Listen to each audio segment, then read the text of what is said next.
gonna try and see if I can load up my TikTok, possibly. Not the. Whoops. Let's try and get this started.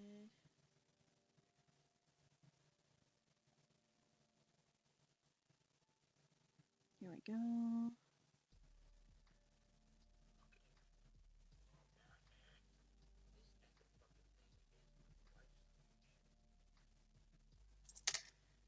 Okay. Going over to the lives. Okay.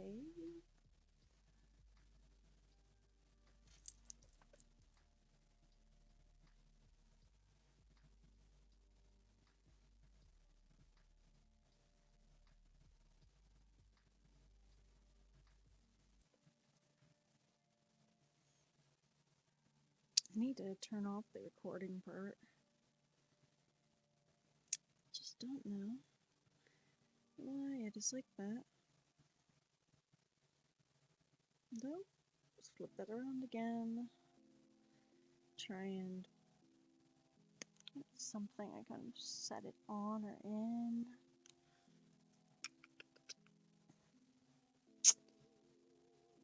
Drawing furry kids. Oh, no. So this is my persona. I know that they don't exactly look adult, but they are a Finnick, and Finnicks are super small.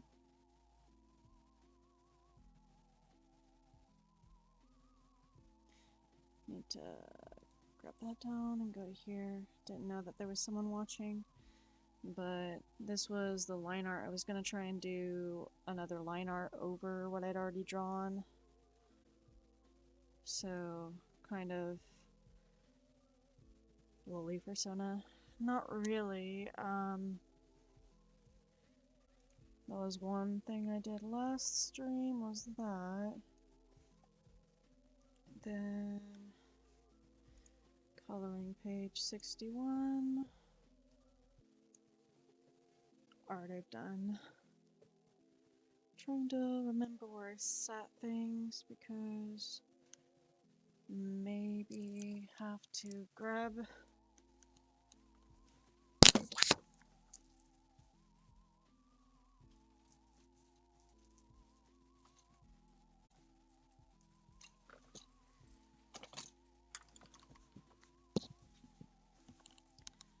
What am I doing with my persona? I was actually going to try and add them into a flyer thing for a local art event next week, because we're having a thing for the kids and for a lot of people that like art. So I was going to try and make kind of a Halloween flyer because I'm going to have free candy and coloring sheets for people. And I tried to talk to the art admin to see if they'd actually advertised in local businesses here, and one of the local businesses I talked to said that they never received the flyers, that she said that she had given them. She said that local businesses were putting them in the break rooms, and so I found that kind of sus. So I went and investigated myself. And turns out they do not have any flyers to inform people about the event, so I'm like, I need to make some flyers and get word out to people that don't check online, because a lot of the times the admin tries to get people to check online or check like local Facebook posts and stuff like that, and it's like not everyone uses Facebook, not everyone uses Instagram, it's not everyone's going to use the social media. There's a lot of people that still are very, very old school in the ways that they do things.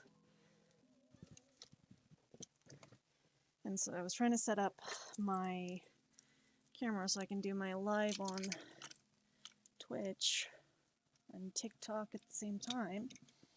So I'm gonna like get this going. And I know that not everyone is a super big fan of things I do. I know that not a lot of people want to see just me setting up for a stream, which I should have done in advance, to be fair, but that was No, I am doing flyers to tell people about the art event that is happening next week. And the candy and coloring sheets isn't just for kids, it's for just anyone in general. It's a local art event.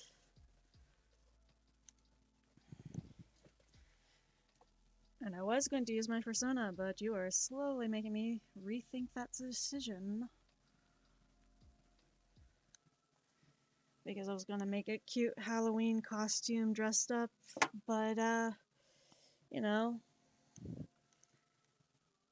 kind of making me think that, people are going to get the wrong idea, which is not my intention.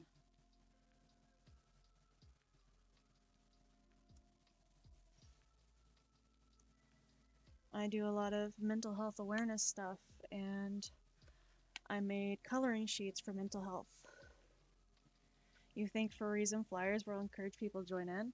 Actually, yeah, there are a lot of people that do flyers with furries in them. Hell, there are people that post about the fucking Rocky Mountain Oyster festivals, and they have little anthropomorphic bulls in there talking about the testicle festival. So, how is that any different?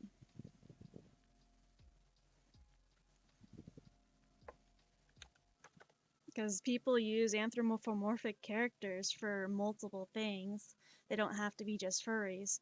People will talk about like Disneyland and have pictures of Stitch or have pictures of Flounder or other anthropomorphic characters like Robin Hood. Hello. And I thought it would have been a cute picture or a cute little cartoon animal. I don't like people who hate furries. There's so much hate around them. Yeah, there is a lot of hate towards like the furry community, towards like for people who have personas, and it's not exactly fun nor fair to the people who actually love portraying just fun characters and love having just fun with their character. But there's always going to be those people out there that are just like, oh god, you're a furry, ew, what the fuck's wrong with you? And it's like, I'm sorry, did someone piss in your Cheerios this morning? Because you're seeming very, very unhappy. Did someone fire you? Is that why you're upset? Like, it's stupid. Let's see. Let's go do. I'm trying to think of Halloween art I can do. Because, I don't know. I was gonna use my Sona, but, you got people making weird comments. Let's see. Gonna do like gray background for now so I can actually sketch out things. They're mad because they can't be as cute as furries. I mean, not necessarily. I think people are just mad because the furries and the furry community can be happy just being themselves.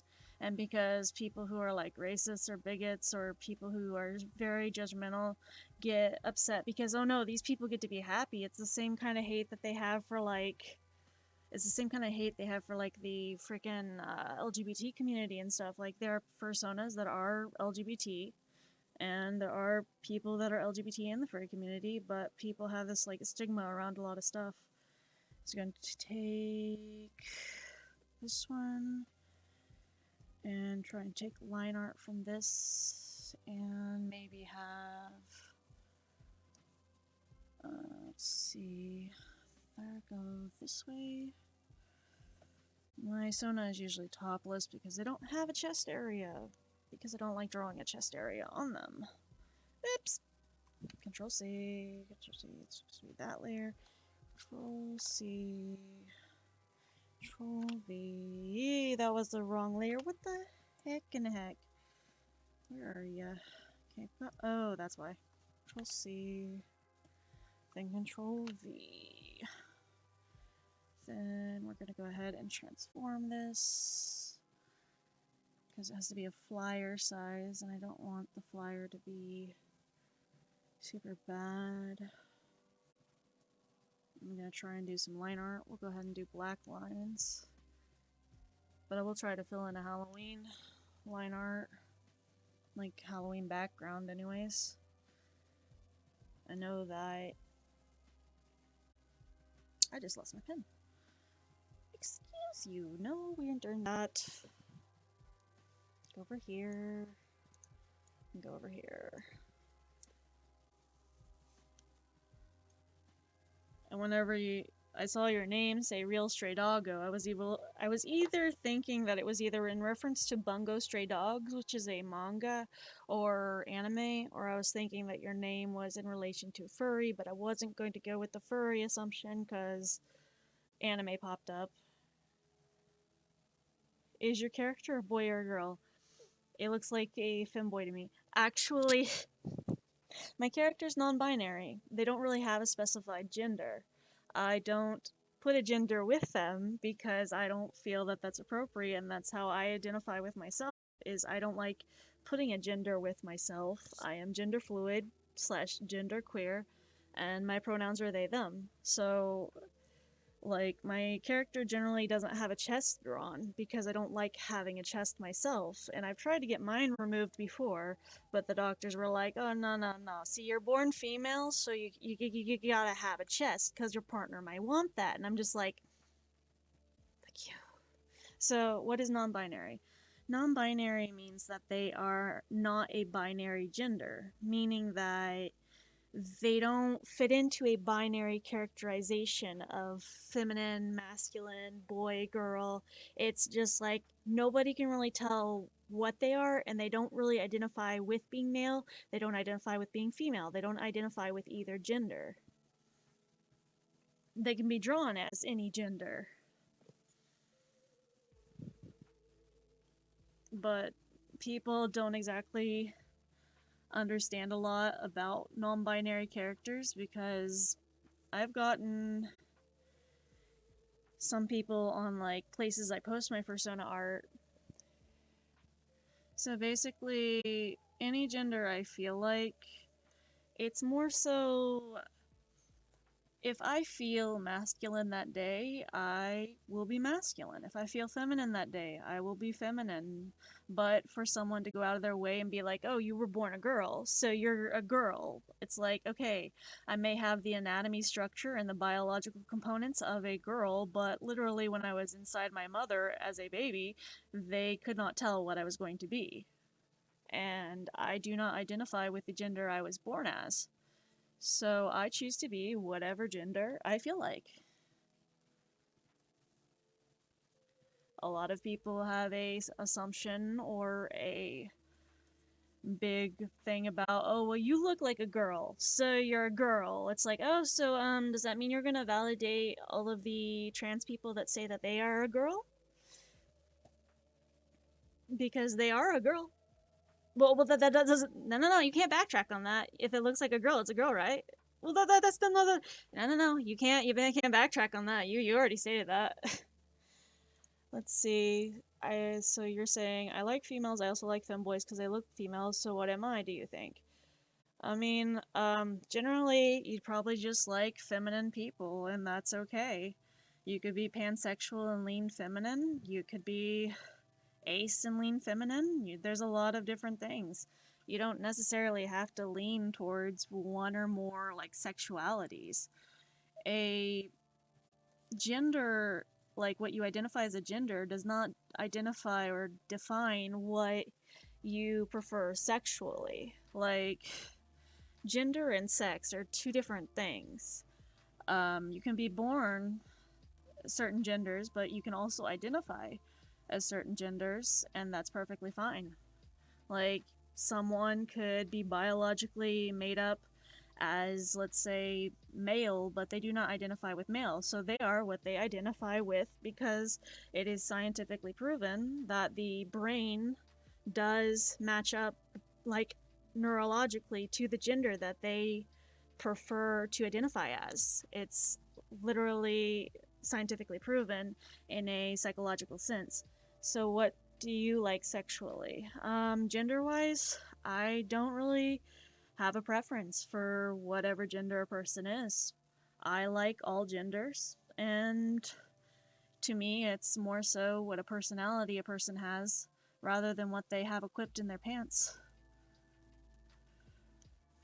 Because to me, the most important thing is who a person is as who they are and what they present with, like what they have feeling for. Like, if they have a good heart and they're a good person, to me it doesn't matter what gender they have in their pants. It doesn't matter what they have.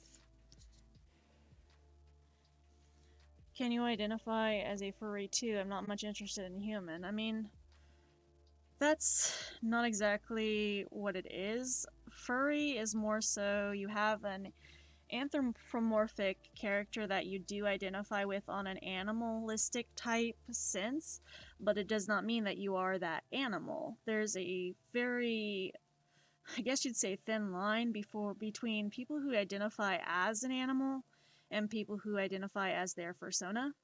It's neither is completely the other one, and neither one is exactly what the other one is.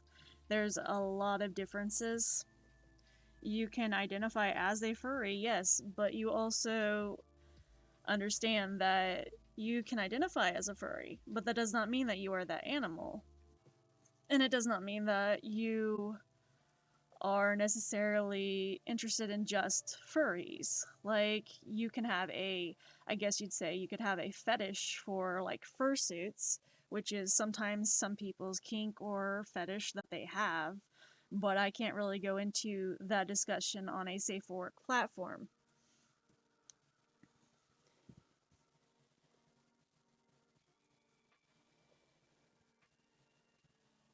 So I got a question since you brought up the genders. I would like to know, can you identify as a woman and get into a girl's locker room? So the problem with that is that what you're inferring is that some people will identify as a certain gender just to get into and violate, like, other people, and that's not okay. However, if a person identifies as female and wants to get into a girl's locker room and dress with the females, have no ill intention, do not want to harm the females, do not want to sexually assault the females, that is fine. If they're just going in there to be more comfortable with who they are as a person and be more comfortable with, like, their gender that they identify with, that is fine. It's more of, like, them being able to be themselves. But it also means that you're not going to go in there and just randomly start flashing all the females in that locker room, because that's not okay either. Like, a lot of people are going to need to know that consent is a thing, and that is important in any gender, any aspect, any scenario. So a person cannot legally have consensual relations with someone unless they are two consenting people. Have you ever been to a man's locker room? Yes, I was in weightlifting in high school, and I was in the men's locker room whenever we started off weightlifting, and my coach was like, "Oh shit, oh wow, you're on the roster. This is supposed to be like a guys only weightlifting. So there's a girls locker room and you can go in there. Okay, why can't I change in here with everyone else? Well, you don't have the anatomy of it just doesn't work like that, and it's not okay. And I would get in trouble as a person who's the coach who's supervising the students, and I'm like, okay, so I can go change in the female locker room. That's no big deal. Well, that's gonna. Okay, so I changed in the female locker room because I was not allowed to change in the male locker room, though I did get to go into the man's locker room. I have been in a men's locker room, and it's not really that different from the female's locker room. Like, I don't see what the big deal is about, oh my god, you've been in a man's locker room. Yeah, I was in weightlifting. Congratulations. Because I wasn't weightlifting whenever I started out high school because the schedule and roster said, oh, advanced PE. So I thought, oh, advanced physical education. So it's just like an advanced physical education class. Go in and it's weightlifting. And I'm like, okay, this is fine. Not all men are pigs. Granted, there's a lot of stigma and a lot of portrayal that men are very bad people. And yeah, men have kind of a bad reputation, but there are a lot of people that aren't as bad. But guys still need to take action for the things that other guys have done. They talk about women all the time. Not necessarily. There are a lot of guys that are LGBT and stuff that talk about men, that talk about other guys. Mod me? Why should I mod you? Sorry, I'm over here. I'm also on Twitch right now, so I'm just kind of doing this. And they talk about women all the time, and they talk about doing perverted things to them. Yeah, there are guys that are going to do that. There are guys that are going to do that, and there are girls that are going to do that. Regardless of gender, regardless of like what you identify as, there's going to be bad people in both areas.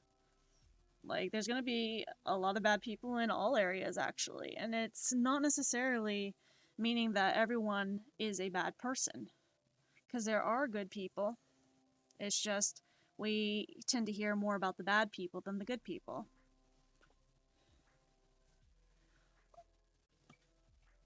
I don't just mod people on my chats or my streams or lives because I have to personally know the people, and generally they're people I know IRL.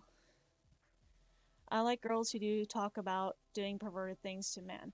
That's still not okay because that's basically fetishizing what the girls are talking about, which isn't necessarily okay. Like, yeah, you can like women, but you don't have to be in a way of, oh, she's talking about something perverted, so this is gonna go for me. It's like, okay, she's talking about normal sexual experiences. Why can't you have a normal conversation with her and just like basically kind of conversate normally and not fetishize it?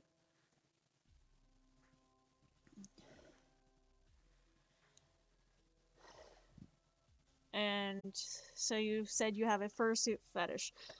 Like I said earlier, I am not going to be getting into the fetish or kink part of a discussion on a Safe for Work stream because it is not okay for those that do partake in the streams that are not of age or are not an adult.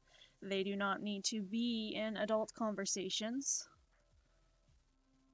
Go gym. I was in weightlifting most of my high school, so I don't need to go to the gym. Thank you, though. And I bicycle every week, 8 miles every day, so your opinion is not needed. And if you don't like that, you can leave.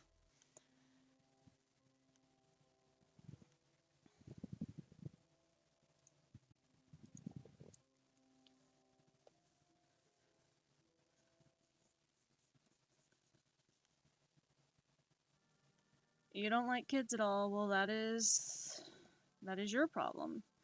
I have a lot of people that join in my streams, my lives, my Twitch streams, my YouTube streams, and they tend to be minors or they tend to be kids. And so I keep a lot of things safe for work out of respect for those that are younger and out of respect for the boundaries you do not cross between an adult and a minor.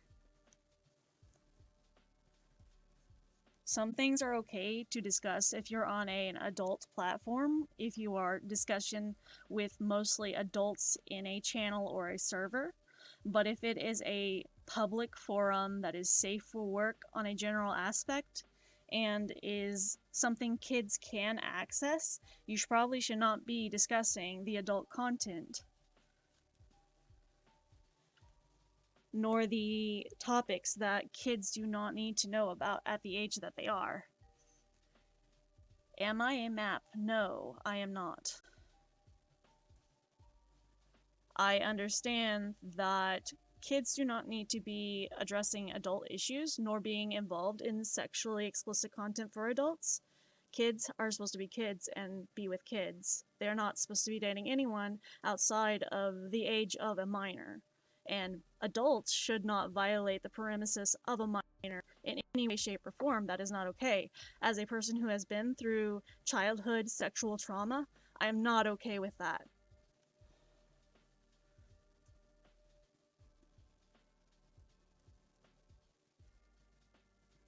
And I would like the topics to divert so that I do not get upset, other people do not get upset, and people do not harass. Because harassment, bullying, and being a dickhead is not allowed.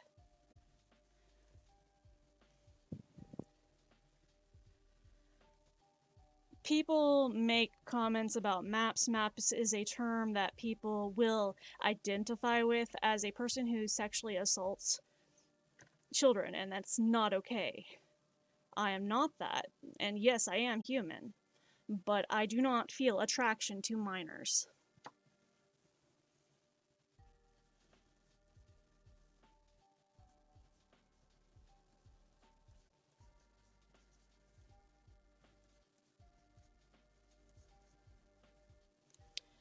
And I can legally state that I have had children who have admitted they had crushes on me, and I'm like, I'm sorry, you are a child, I am an adult, and that is not okay.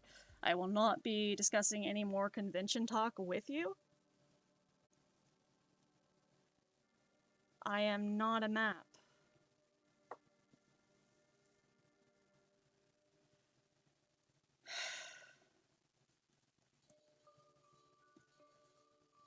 I generally try not to have a lot of conversations with minors, especially if it's a chat in a stream. If it's a chat on a live, I will have discussions because it's an open public forum on discussion. But I am not someone who would do anything to a kid. I can't even have kids of my own biologically, and someone saying I would hurt a kid, that's not okay. I do not want to hurt kids. I care about kids' safety. I care about people being safe. Do I feel attraction to furries? I mean, that's a little difficult to get into because I'm on an asexual spectrum, so I don't really have a lot of attraction to people or things. Ah, boy, people, people, people. I told you not to bully, I told you not to harass. I told you that it was not okay to make people upset in any way, shape, or form. Congratulations, you found the block button. Have a nice life.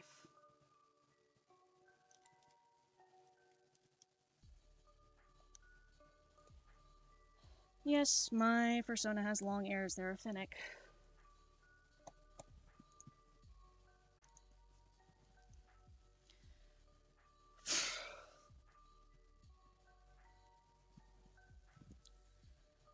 I feel that people that make assumptions without knowing a person fully is not okay.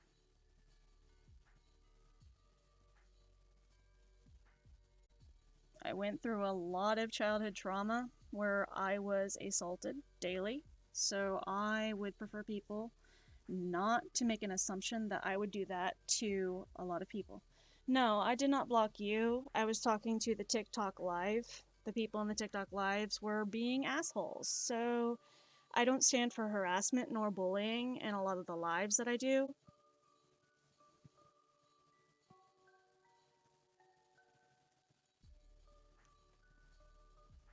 I didn't block you, I blocked someone on my TikTok live.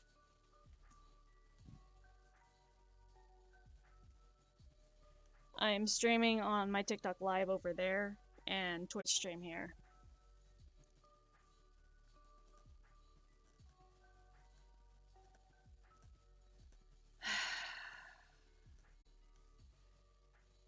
And TikTok can be cringe. A lot of things can be cringe. I try to do TikTok live streams sometimes whenever I'm streaming on Twitch, and sometimes people have the audacity to be an asshole and harass and make assumptions. And it just kind of does not set well. So I am trying very much not to let what other people say affect me. We should do the hat on this side? No, not that side. I generally have a TikTok to promote mental health awareness and basically discuss the issues that I go through health-wise. However, there are some people that just don't learn basic human decency, and it's stupid.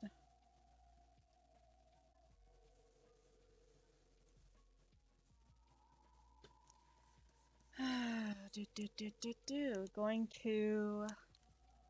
Do I mostly draw furries? No, I draw a variety of stuff.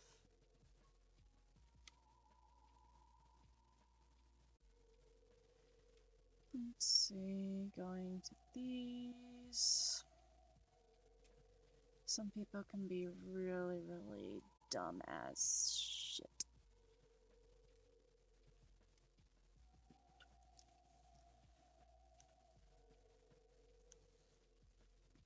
Sorry, I'm a little bit irked at the TikTok live today because it is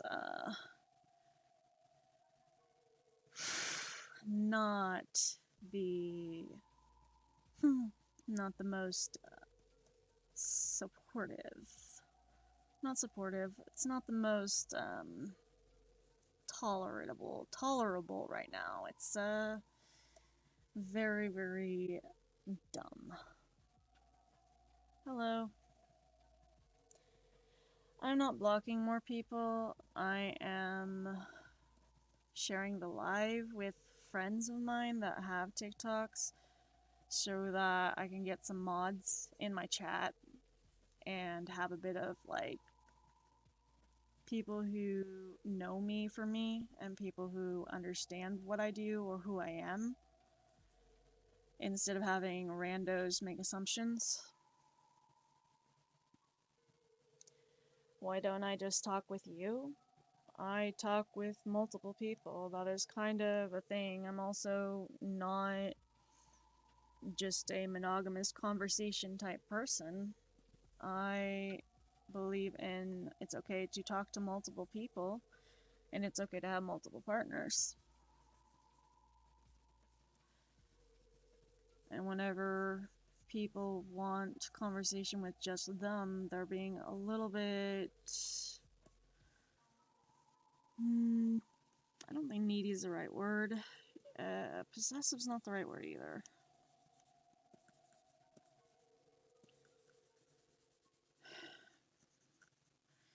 I'm getting the feeling are you from the US? Or are you from somewhere else? Because I'm getting the feeling you're not from the US.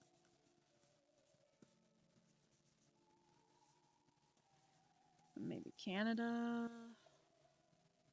Do I have a girlfriend? No, I don't have a girlfriend, but I do have a person that I am very close to.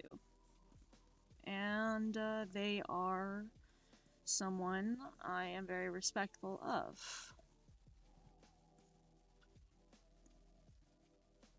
We don't exactly like to put labels on things.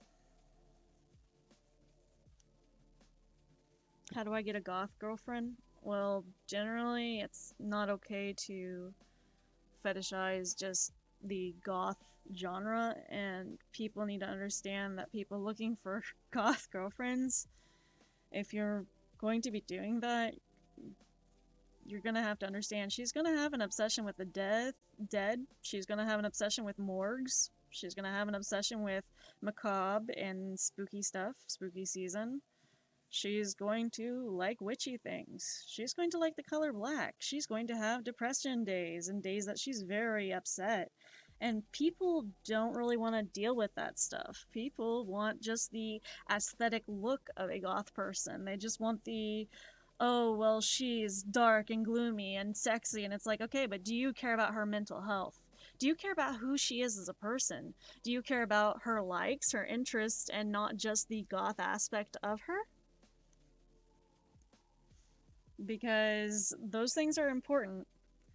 Going in general with getting a girlfriend of any aspect, you don't want to ask, how do I get this specific person? You don't want to get like the thing of, oh, how do I get a girlfriend? Well, have you asked them out? Have you tried to approach them with, hey, I want to be consensual about this and ask if you're interested in me. And if she says no, she says no. You move on. You don't try to keep pursuing. You don't try to stalk her. You don't try to like continue on with advances. You respect the boundaries that she set of she's not interested. You don't try to, oh, I'm going to make her interested. No, it doesn't work like that. That is coercion, that is manipulation, and that is not okay. That is very toxic behavior.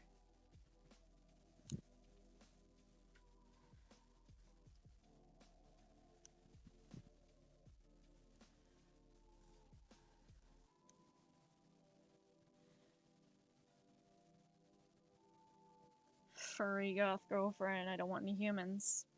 Well, unfortunately, humans are here, and that is what we have for options. Unless you're going to be doing VR chats with a goth furry girlfriend, then you're kind of set with just humans at this point. Because that's kind of how things are.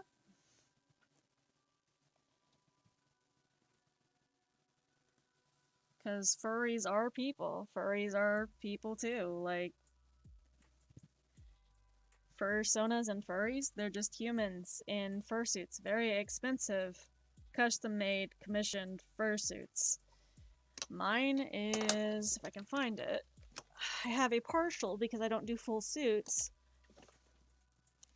I need to reglue one of the eyes, but this is my Sona's head.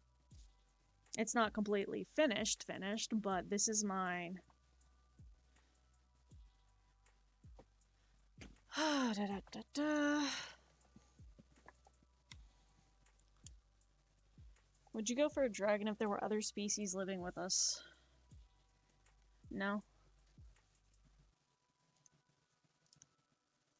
Sorry, but I don't do the whole interspecies thing.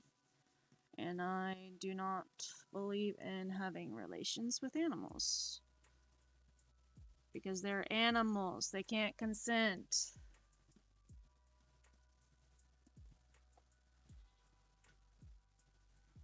I would prefer if you did not touch my fursuit. Fursuits are also very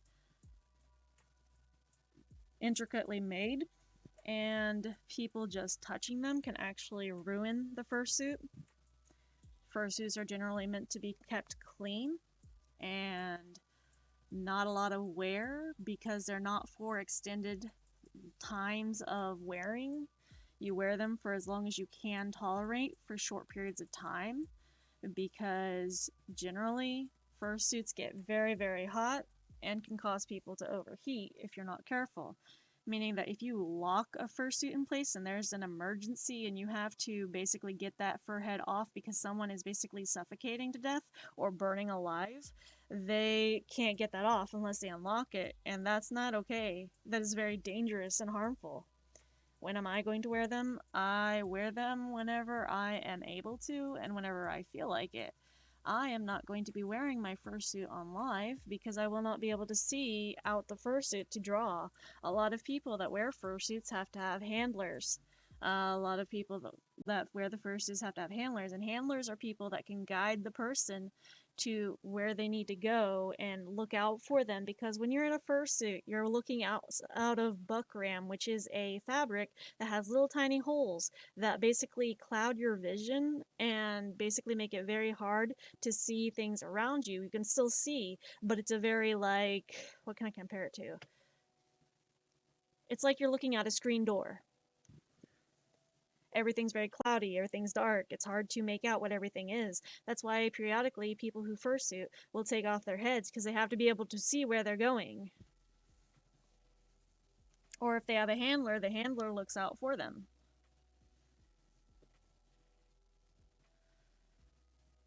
I have been a furry for three years now, but I haven't had a fursuit till this year, and I made my own.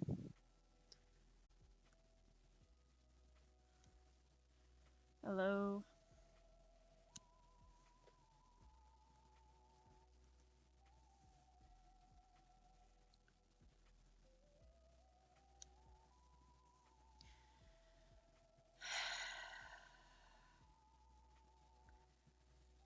Sometimes people make you want to just kind of leave social media. Most of the reason, can't you install vents and air cooler like laptops on your fursuit? No, actually. You can have a little fan around your neck to cool you down in a fursuit, but generally fursuits only have a small space that you can breathe out of the mouth out of, and they are a bunch of foam and fabric that gets put together, and it's very hot. It's hard to fit anything else inside of the head part because the head of the fursuits are generally 23 to 25 inches in diameter, meaning that all you can fit in there is just your head and some space to breathe. And you have to periodically remove that so you can breathe better or cool down. A lot of people who suit at conventions will have to periodically take off their head so that they can cool down because it gets extremely hot. A lot of people that fursuit, there's a lot of people that can only fursuit for a couple hours at a time because these full body suits that they wear, that is a fursuit, gets very, very hot. It's literally a lot of fur and foam and lots of heavy ass materials that produce a lot of heat and a lot of very warm feeling. So if you're in 100-degree weather outside and you have this $1,000 fursuit on, you're going to get overheating. What happens when your fursuit gets wet? Because you know when fursuits are not meant to get wet. Fursuits are not meant to be used for adult relations. There are some fursuits that are modified for that, but they are not intended for that. Fursuits are intended to represent your character and portray a character at like an event or at a convention. They are not meant for the relational part of that. If you get his fursuit wet, you ruin months of work that went into making your fursuit, and you basically just wasted a fursuit that you spent upwards of $2,500 on that you cannot get back money for because you took the responsibility of getting that fursuit wet. Getting a fursuit wet is not recommended, and it is not okay. Fursuits are meant to be taken care of and meant to be kept dry, and you're supposed to spot clean them. You can't even put them in the washer. You have to hand clean them.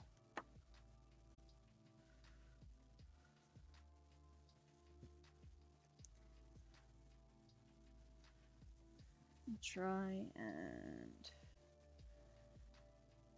So the idea and fetish that you have of a fursuit going to be used for, let's call it nefarious purposes, that's not going to happen because that's not what they're used for. Let's say go with... How can people afford a $2,000 fursuit with all of that student loans? Generally, people save up for a very long time to have a fursuit.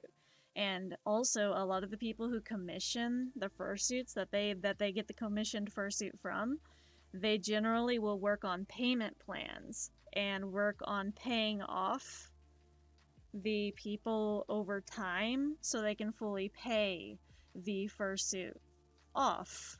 So basically, the fursuits are generally paid over time and not paid all at once unless people save up for like a year or 2 years or whatever to be able to get it all at once. But generally, fursuits are paid for in payments while the person is working on the commission. Hello.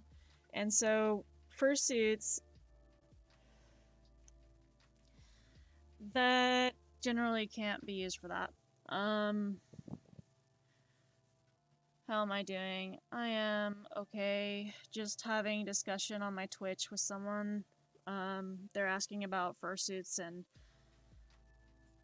questions related to them. I think that the mention or discussion of that in the chat should not be a thing right now because these chats, these streams do stay up on the site for at least 2 weeks, so people are going to hop on to these streams and see everything you're saying because you are literally on a public stream. This is not a private stream. This is a public stream. Everyone publicly, minor or adult, is going to see everything you're saying in chat. Oh no, I am trying not to. I had people come into the live earlier where I was trying to discuss that it's not okay to discuss adult content with minors and stuff, and they're like, "Oh, well, you're a map," and I'm like, "No, I am not. I care about safety and protection of minors. I care about adults not trying to interact in a sexual manner with minors." Like it's like people are very frustrating. And I'm just trying to have a good stream and make a flyer for an art event, and I'm just over here uh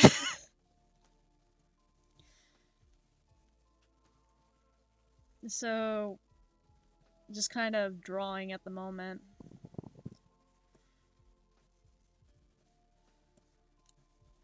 But yeah, generally everything that is said in these chats on Twitch, people are going to go back to past streams and past broadcasts.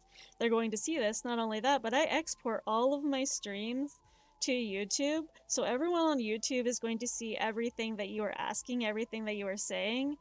So nothing is private. I hope you know that.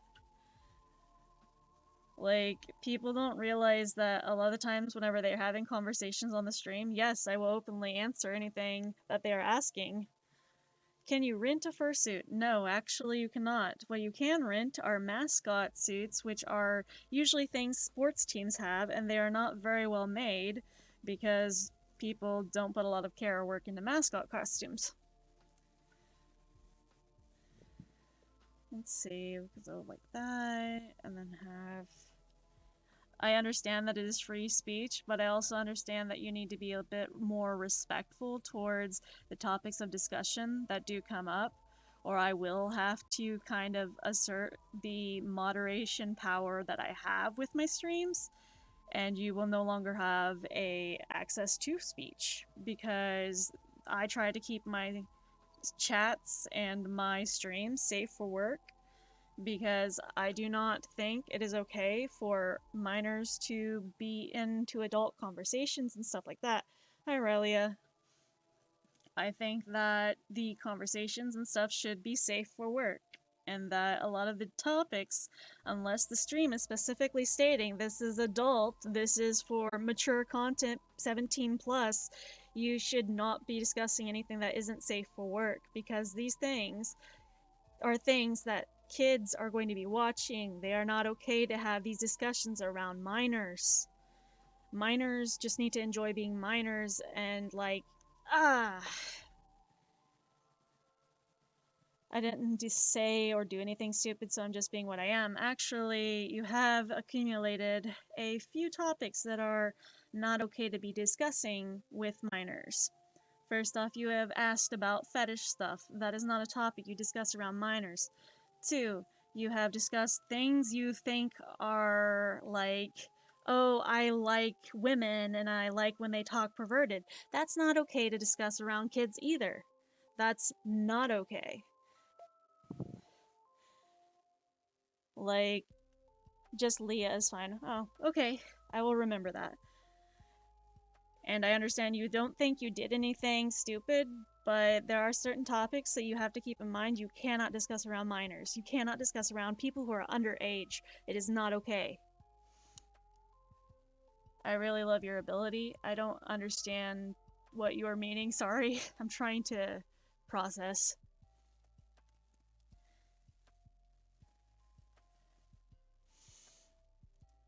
Talking about goth girls, that is fine, but if you're going to start fetishizing like a genre or persons or a specific race or nationality and stuff like that, that's not okay.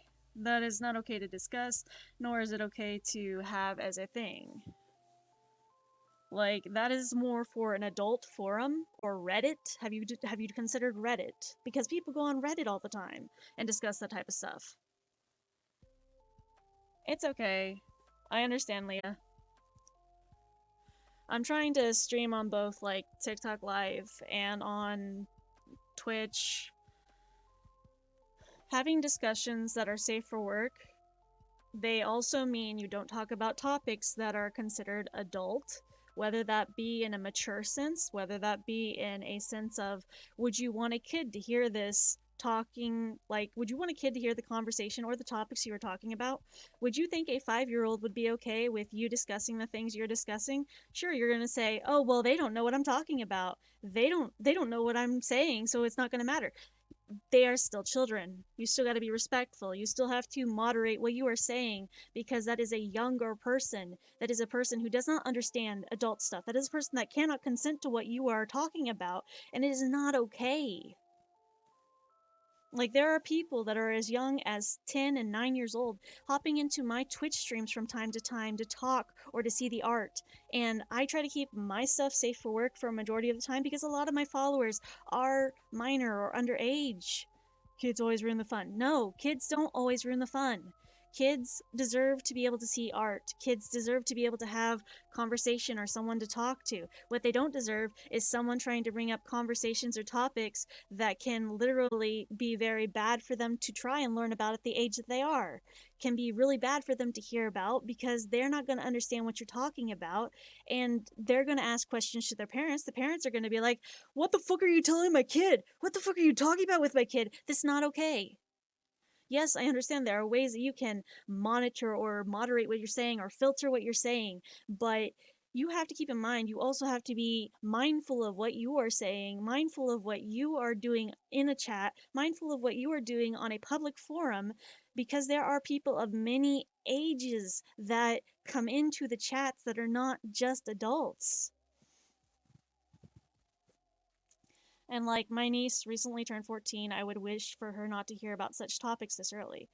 Healthy, cute, furry art. Yeah, like, this is okay. The art that I do is healthy, furry art, but it is not something for people to get on a stream and be like, "Oh, that's a cute Sona. I really want to pet them. I want to do certain things." That's not okay. Like, fetishizing my Sona because you think it's a cute Sona, that's something you do in your own time. That's not something you do on a stream. And I don't want to be the bad guy and have to end up kicking people from my stream, kicking people from my chats because they decide they want to break the rules or step over boundaries I have set. I have certain topics and certain things in chat that are certain terms and phrases are banned from my chat, that will pop up with a moderator thing and say, "Hey, do you want to allow this? Because this is one of your banned terms." And I'm going to have to say, "No, don't allow, restrict." Like, I know that you wanted to talk about certain subjects and topics, but I also try to be mindful of all my viewers. And I know you said you only want to pet them, but like, we do not want to get into a rabbit hole of fetishization, okay? Like, this is not okay. And I know you said you like when girls talk about like stuff that's adult, but you need to understand that sometimes parents aren't always around to moderate what their kids are watching, so keep it safe for work. And also, if you step over boundaries and I tell you something's not okay to discuss, you don't continue to provoke the idea. You don't continue to try and advance towards, "I want to discuss this," regardless of their boundaries. No. Like, please be respectful, or decide to watch a different streamer on Twitch.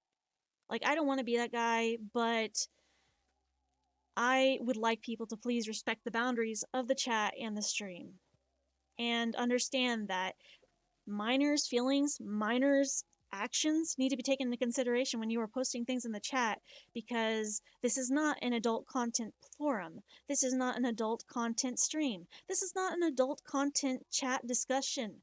This is a safe for work platform that is for art and for like admiration of art or games or things that people can enjoy. It is not for a person's personal, "Oh, I hopped on Reddit, saw you were one of the people were simping over." No, like, this is not okay to discuss that either. Like, I don't care if I'm going to lose followers for people saying that you don't have to like do all this stuff, that you can, hold on, thought process.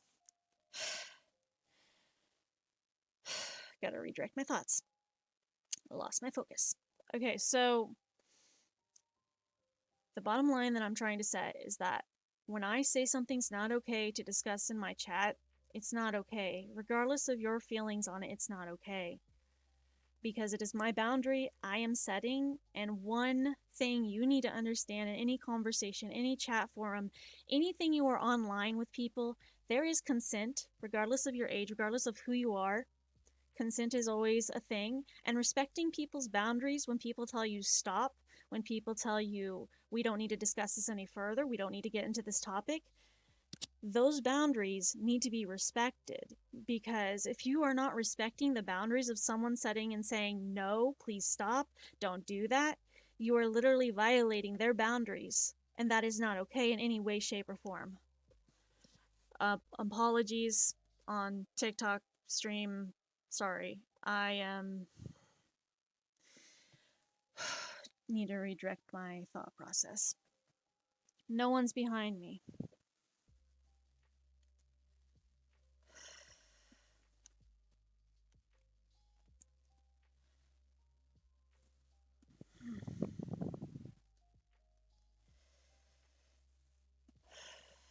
Just need to.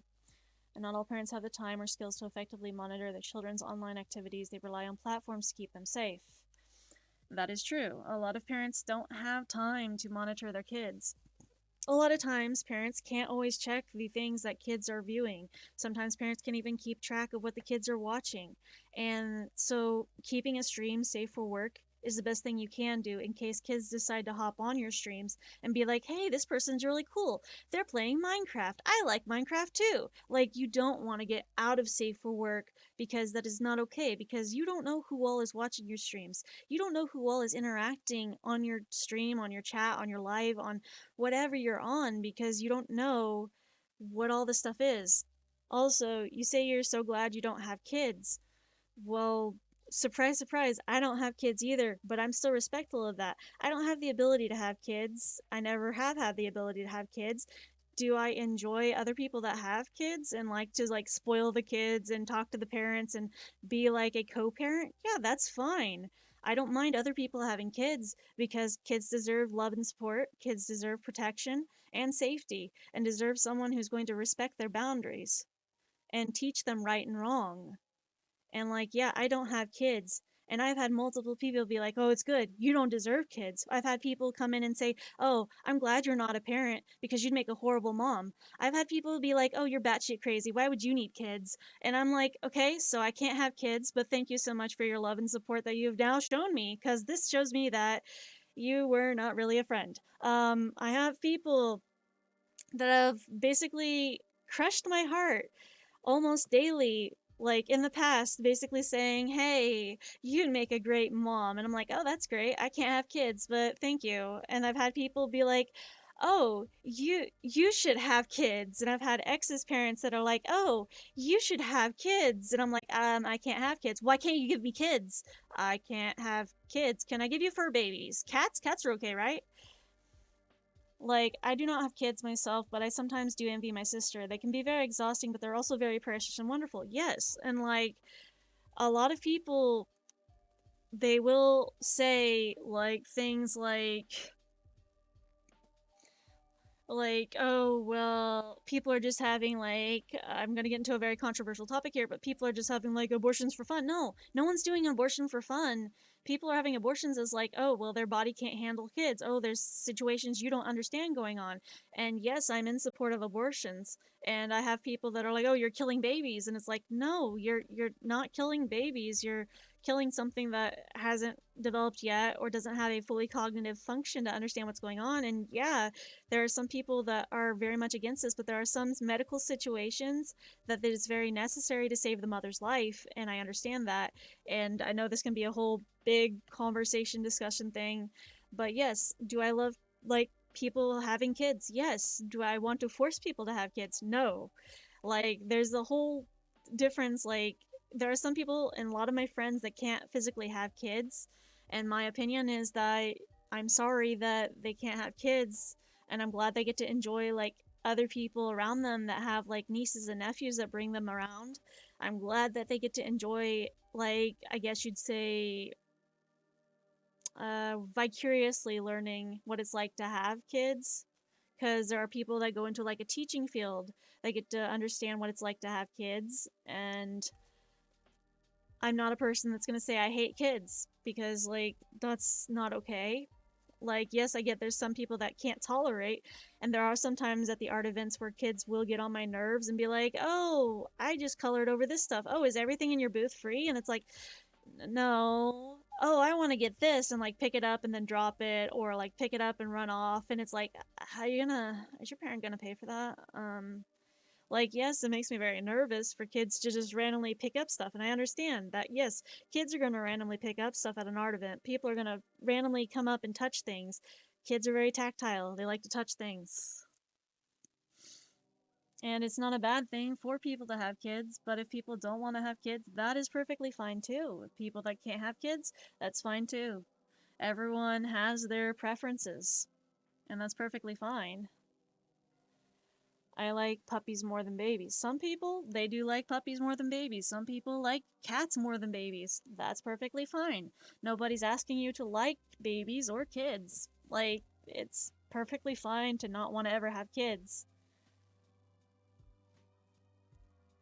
I've always wanted to make education better, but watching my niece grow up helped me stay on course. And that's fair too. Like, a lot of the times when people. I don't know how to get into that topic. Calming down. Need to calm down. Okay, so a lot of times people will think I'm a very easygoing person on my chats and think that almost everything is fair game to discuss. Well, I understand that, yes, I do state that I'm willing to talk about anything.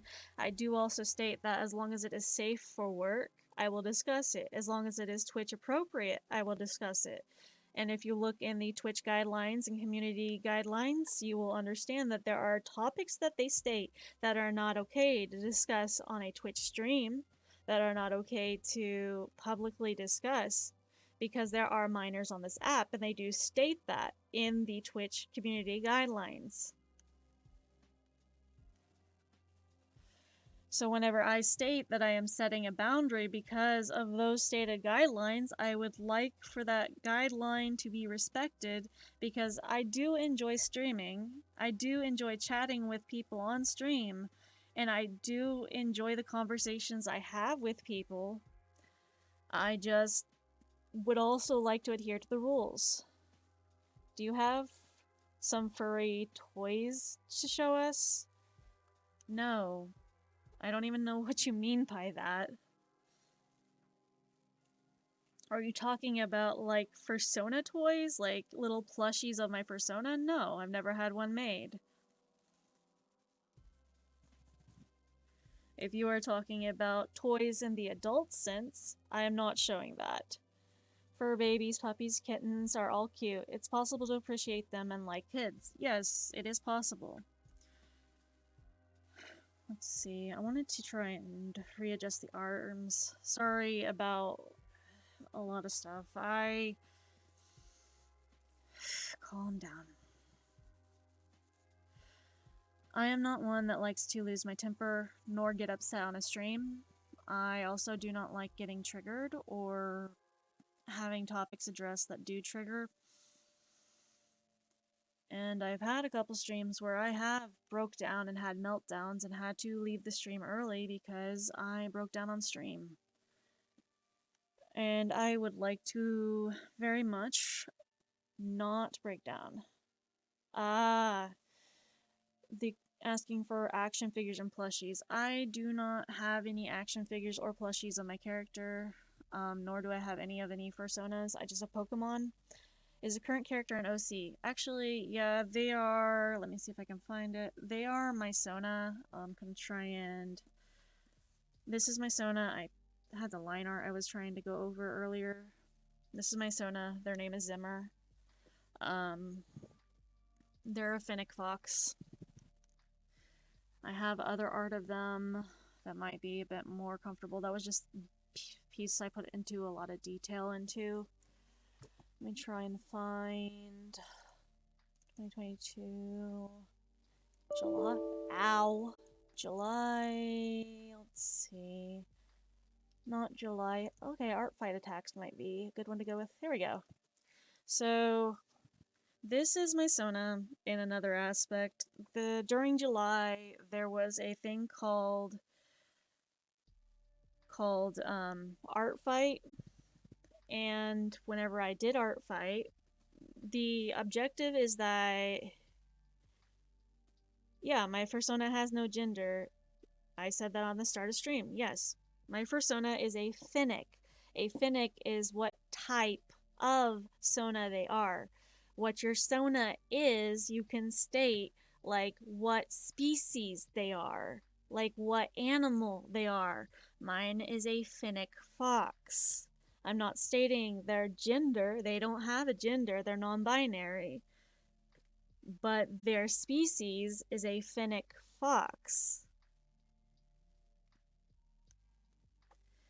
So this is Zimmer, and this was one of the characters I was doing art fight against, because one of the people had this like tree spirit Sona, and it was like a I guess you'd say a dryad.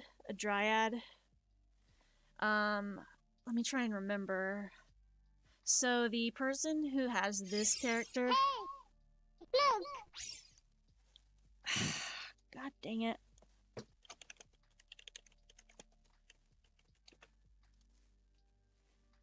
Please grab the groceries. I'm streaming.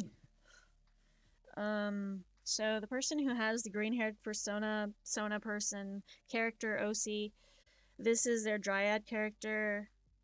Their character name was Dine. Their character's name was Dine, and it was a tree spirit. And so whenever we were doing art fight attacks back and forth,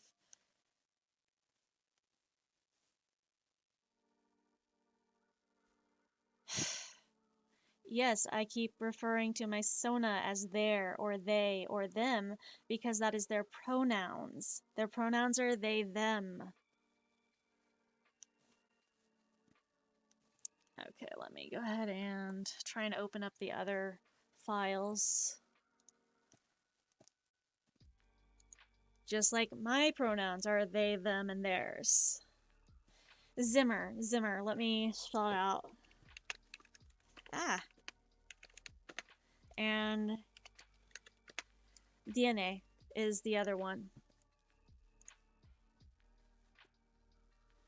So whenever we did art fight attacks, they decided to draw one of my Sonas, and let me open up all three of these. So they drew one of my Sonas.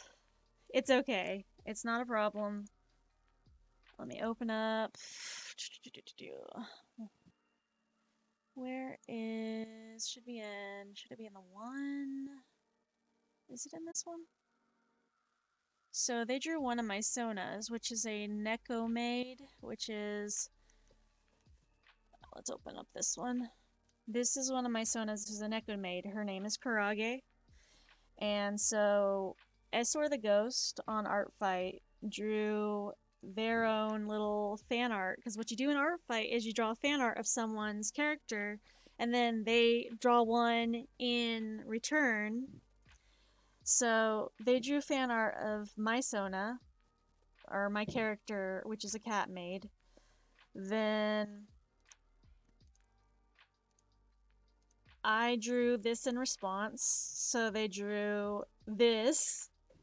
And so I took this in reference and decided to draw them this. And they really liked it. And they were like, well, what's the frog plushie? And I had a little backstory of how Zimmer decided to give a frog plushie to the tree spirit and be like, hey, I saw you were lonely and could use a friend. So you can have one of mine and you can have a friend with you forever.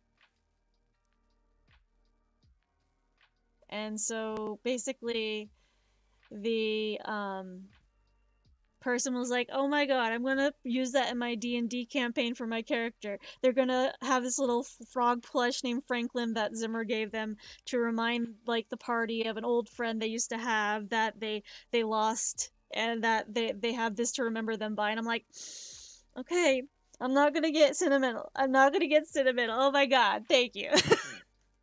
So, like, it's one of my pictures I've done that I really like. Art Fight was a lot of fun. I have done, let's see if I can bring up a few of the Art Fight pieces that I've done because I had a lot of fun doing each and every Art Fight piece. I maybe did like 10.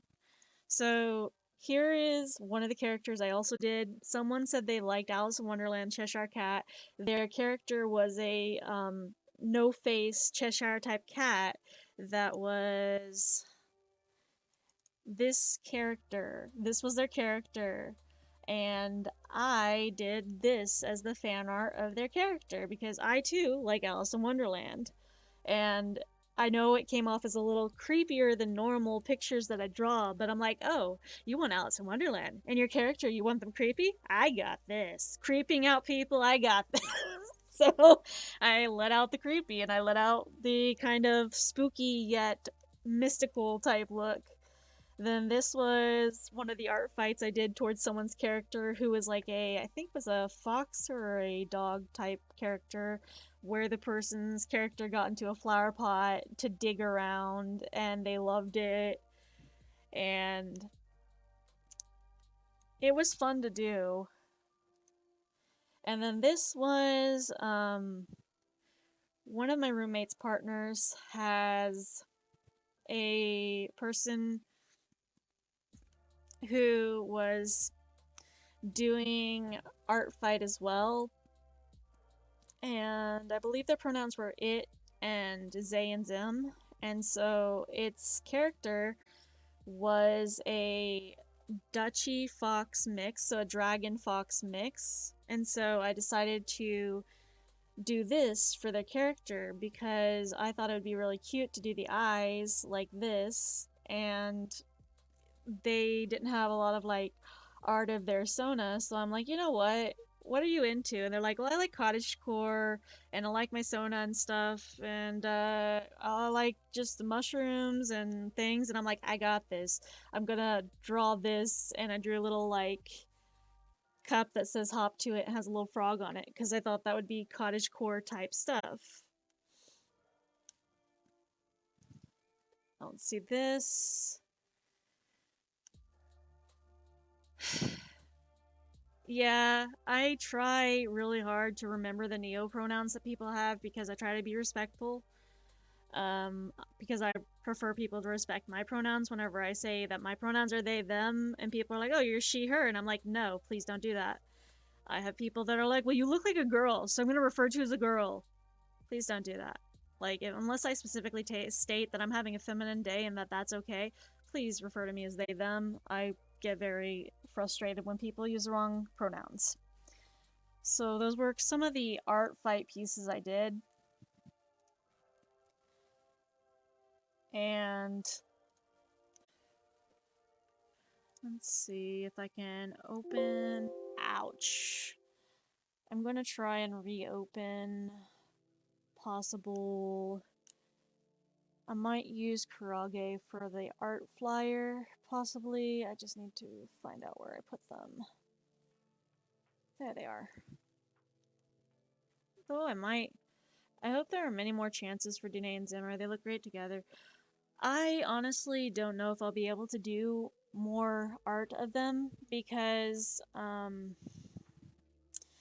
Fight is only a month-long art event that happens online, and a lot of the time once Art Fight's over, you don't get to draw any more art of that person's character unless they have like a link in their bio where you can send them art and stuff. People can still do art for other characters, but once Art Fight is over, you don't get to post it on the Art Fight forum and stuff. So you're just like, where do I put this?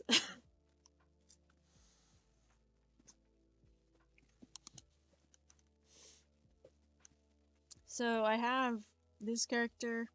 I might try to actually do that as well. As I mean, I find it's easier to just remember they, them, because if you don't know my pronouns at the time, it's always just defaulted to they them just to be on the safe side, because you're like, I don't know if it's she her today or he him, so I'm just gonna go with they them. So like that's perfectly fine. Let me try and go and okay, so it stopped recording on that. Oh geez. Let me try and refresh this tab and hope that my stream did not end. Okay, it's still going as far as I'm aware. I hope. Okay, it is. I was like, oh no, what did I do? So let's go over to new canvas. And if the stream is still going for you, please let me know. I'm hoping that the Twitch stream did not just like die. That would suck. Let's see over here.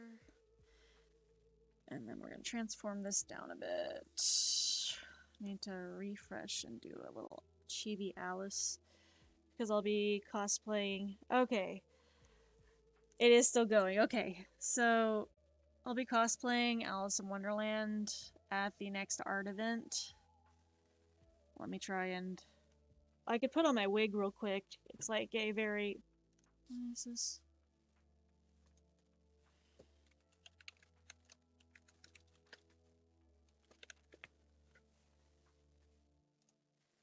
Okay, so hold on. One.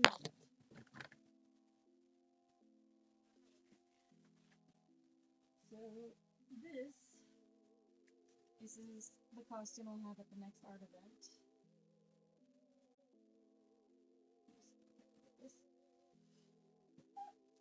Here's this. I gotta put my wig cap on. I know that that is not the most attractive angle there. There we go. And then I've got this up here. So the wig I have for this costume. Okay, here we go. Here we go. Knock that back. Oh look, there we go. Okay, so now I have long hair. Alright, so here we go. Just like, oh yeah, just defaultly just kind of have it there. So yeah, it's close to my own hair color is what I went with. And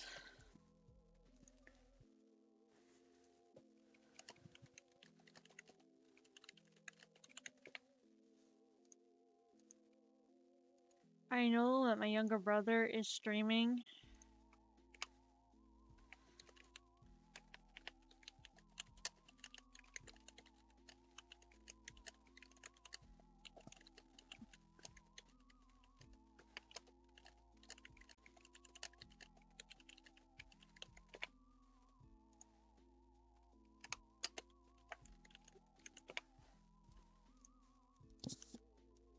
Oh, mic volume is a little low right now. Sorry about that. Let me try to pause the music, see if that helps. There we go. Alright. I'm gonna try and open up my younger brother's stream in another tab. It'll be muted, so you won't hear it, but my younger brother is streaming at the moment. I should really put his thing on one of the other things. There we go. Okay, so now I can get back to here. I took the music off because I figured that might help with the hearing issues. I'm trying to go down here.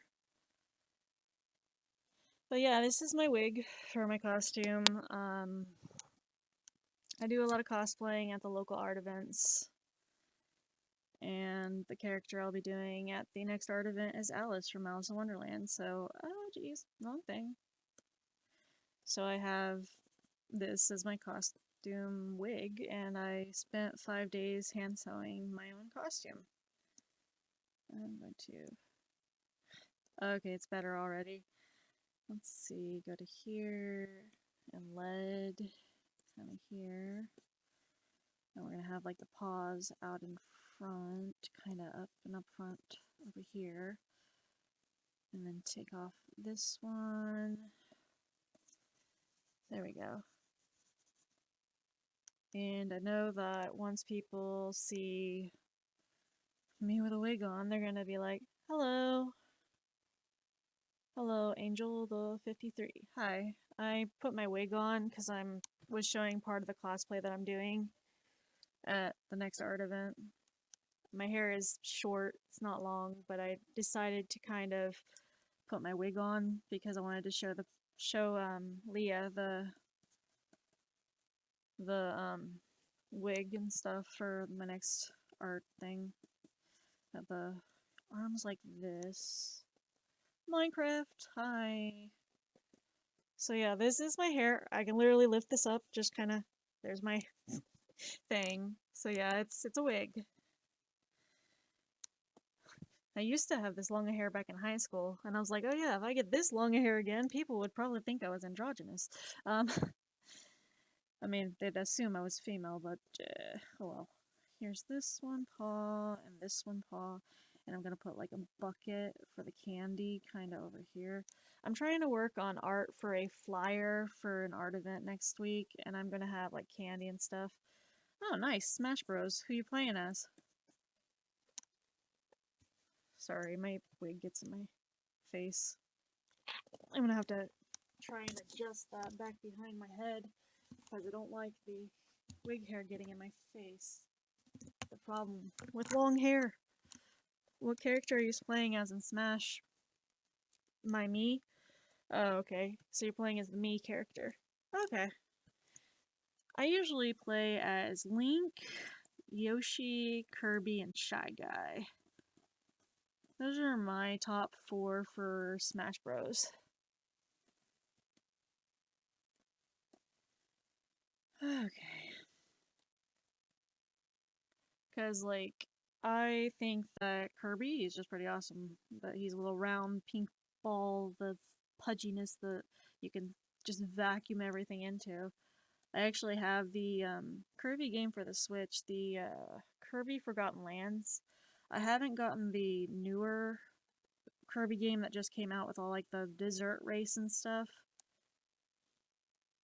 3 days? No, I hand sewed my dress in for my Alice cosplay. This one I hand sewed 5 days. Took me 5 days, not 3. Like, I didn't hand sew like for 5 days straight. I would take breaks, but yeah, I spent 5 days just hand sewing details and stuff into the dress.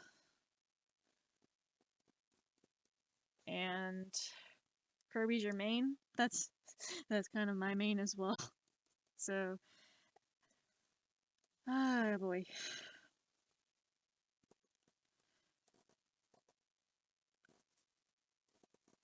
Let's see. I'm gonna try and go here with the basket. Kind of 1, 2, 3. And then have this one. It's a little bit difficult to try and get the correct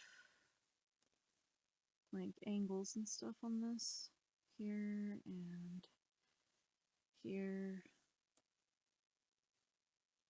Yeah, which is not really that bad. I used to spend like weeks at a time on the I hate Zelda mains. I do Link. Link is a good main, okay? But Zelda, I don't usually play with her. I was gonna cosplay Zelda at one point, but I was gonna do the Skyward Sword Zelda because most of the time it's just easier. And the character I was doing, I want to eventually do Link from Twilight Princess, the cosplay for him. Like, whenever I'm cosplaying male characters, I generally try to use the pronouns of that character because it's just a thing. I play Smash Bros. On both the Switch and 3DS. Let's see. Ow! I just kicked myself. Cool. So, this was the costume. I don't know if my camera's gonna be at... Okay, cool. But this was a costume I did. Try and go back. So I turned the music off of here. And I'm just like, oh, there's no music. What happened? We got that one. I'll try and put like the little paw up back here, like little nervous paws, kind of there. There we go. There we go. God dang it! Now I want to actually draw like a little outfit and stuff.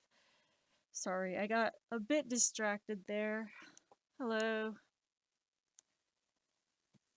I had people being a-holes in the TikTok live earlier.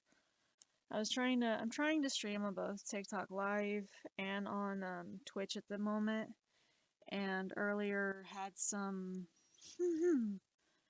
very irritating people because I was discussing how certain topics shouldn't be discussed because they are not topics to discuss around minors and stuff like that. And they were like, how certain topics are not for children and should not be discussed on a public safe for work forum. And I had people on the TikTok live that were like saying accusations of me being a very bad person towards kids. And I'm just like, I'm not that. I believe in protecting kids and that certain topics shouldn't be discussed around kids. And it was irritating because I generally promote health, safety, wellness, well being, and mental health awareness whenever I'm doing art events. Let's go there. I feel like I should actually put like full outfit. Dang it. We're up to 4 people. Welcome, welcome. And 5. Oh no, they're invading. Run! Okay, sorry. Oh, jeez. I needed to move this up a bit. Oh no, do I got this? Okay, good, good, good. Oh wait, I need to finish the eyes before I move this. Whoops. I don't use TikTok. Uh, from what my niece showed me, it's much more fast-paced. Yeah, TikTok is pretty fast-paced. A lot of the time, the topics and discussions on TikToks can be very toxic and stuff like that, from what I've noticed. But I use TikTok mostly for mental health awareness promotion and like discussing health related stuff and bringing awareness to like art and supporting small businesses, supporting local artists. Mostly, I don't do a lot of the trends. I've noticed a lot of people will post like videos on trends that are going on, and for me, I don't see the point to trying to do all the trends because there's too many trends to try and keep up with on TikTok.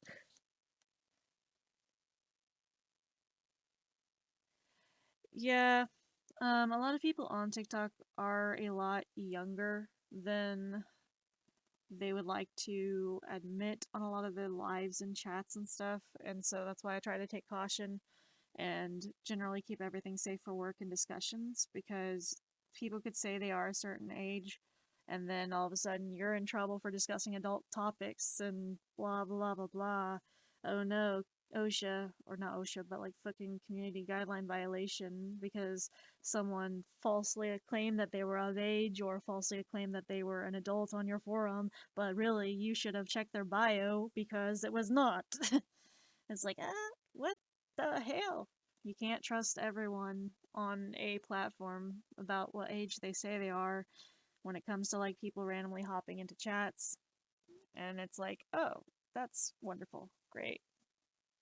So for me, I know that a lot of people that hop into like Twitch streams and stuff, I can understand that there are a lot of minors that hop into the Twitch streams because I'm like, yeah, Twitch is a very open platform for all ages. And generally there are people as young as like 7 and 8 hopping on.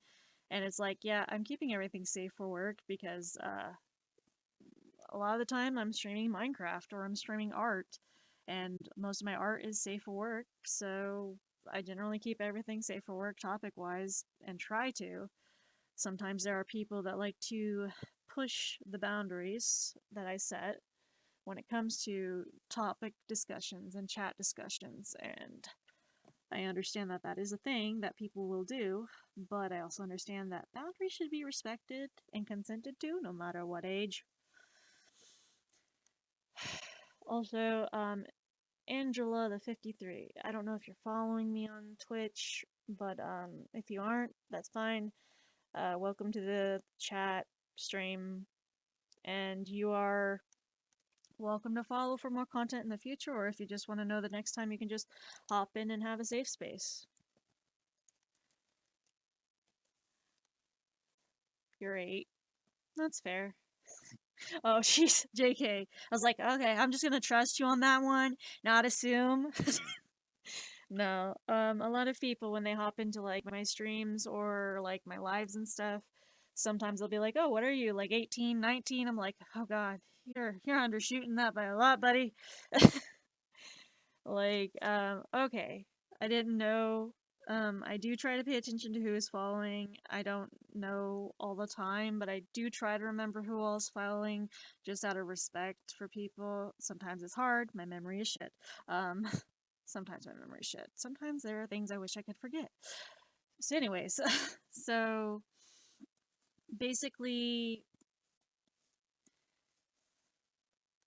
a lot of people assume I'm like, what, 18, 19 and stuff, and I'm just like, no, hello, welcome back.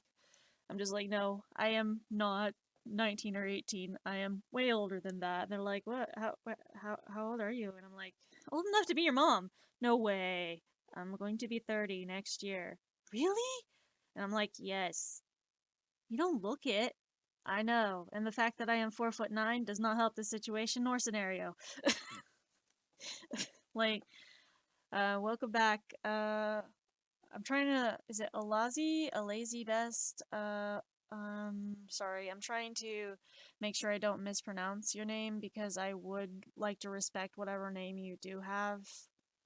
So if you need to correct me, let me know. All I can say is that I'm a minor. Yep, I understand. I do understand that there are minors that get into the Twitch streams and Twitch chats, so that's why I generally try to keep everything safe for work. We had a few people earlier who were trying to get into mature content topics and topics that should not be discussed around minors. And I'm just like, hey, yo, pump your brakes. We do not need to discuss this. There are kids that watch these streams. Please stop. Like, it's frustrating is what I can basically just say is it's frustrating whenever people don't want to adhere to the boundaries I'm setting because I care about the safety of the minors that do hop into the chats and streams and stuff. I'm trying to grab the things. Is there a third one? Fourth one, maybe?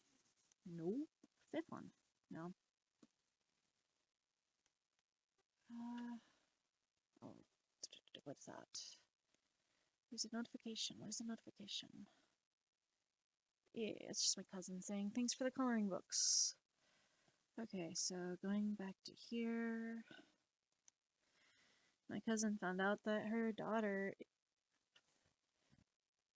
I mean, I take it as a compliment sometimes, but how do I put this?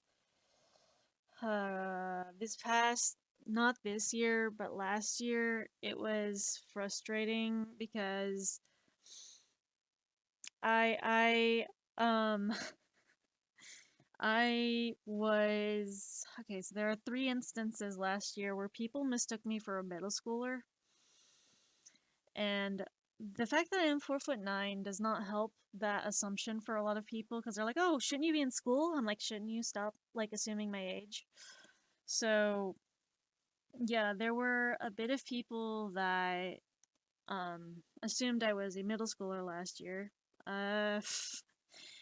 One of those times I was taking transit to the store, and the time when the transit got back to the transit stop, it was 3 p.m. when the schools were letting out.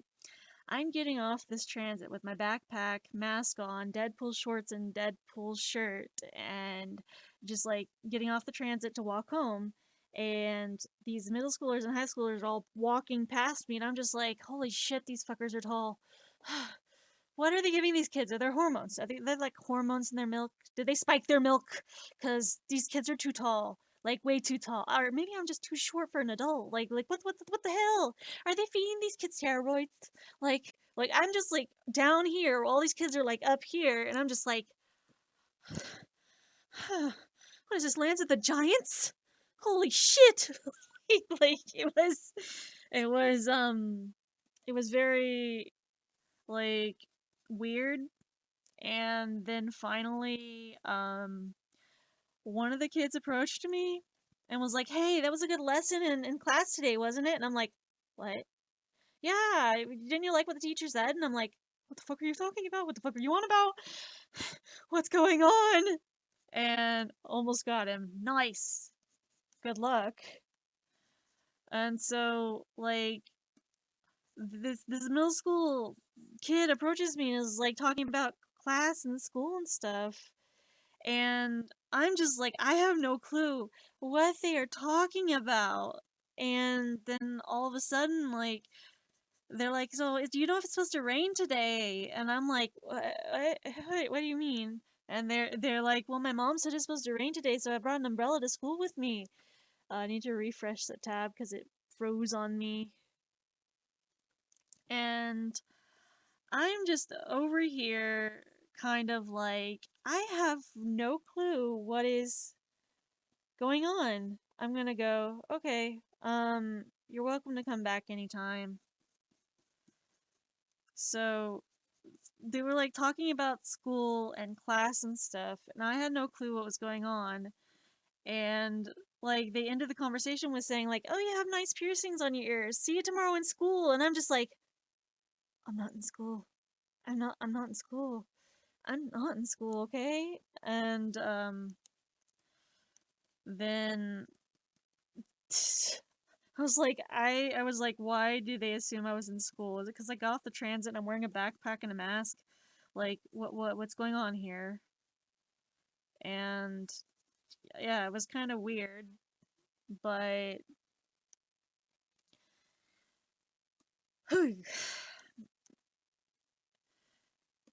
I got that assumption at the transit stop. Then one day I was in Walmart and I was picking up like just some stuff I needed to pick up for an art event, and this older man approached me and was like, "Hey, shouldn't you be in school right now instead of skipping class?" And I'm just like, Sir, I am an adult.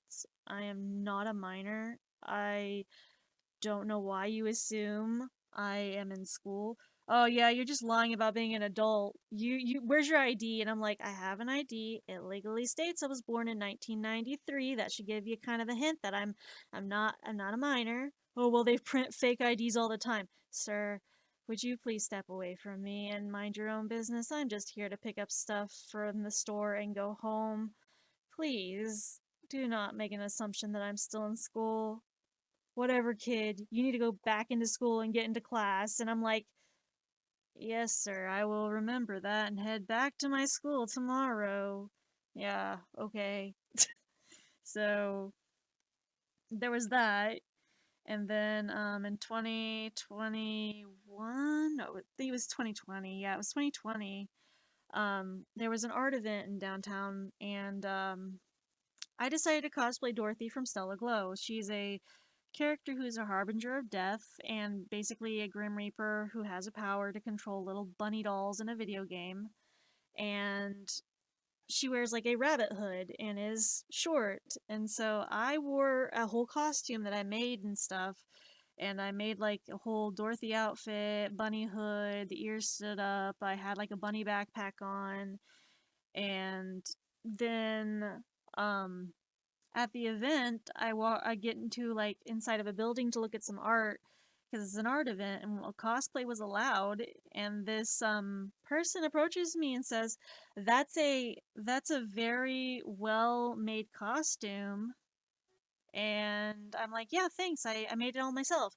"You made all that yourself? Wow, you must be really skilled." I'm like, Not really. I've been cosplaying for a while." And they're like, "Oh, cool. So do you go to the local middle school that I go to?" And I'm like, "What? No, I'm not in middle school." "Oh, so you're in high school. Do you go to one of the local high schools? Like, maybe you go to a different school than me." And I'm like, No, not in high school. Not in high school. Not in high school.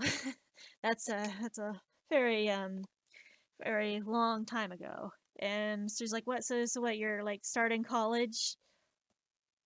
No, I actually haven't been in college for like 8 years. Actually, no, 2017 to 2022. 5 years, 5 years. But would have been 2020, so been 3 years. Okay, so I basically told her that I'm not in high school, I'm not in middle school, I'm not in college.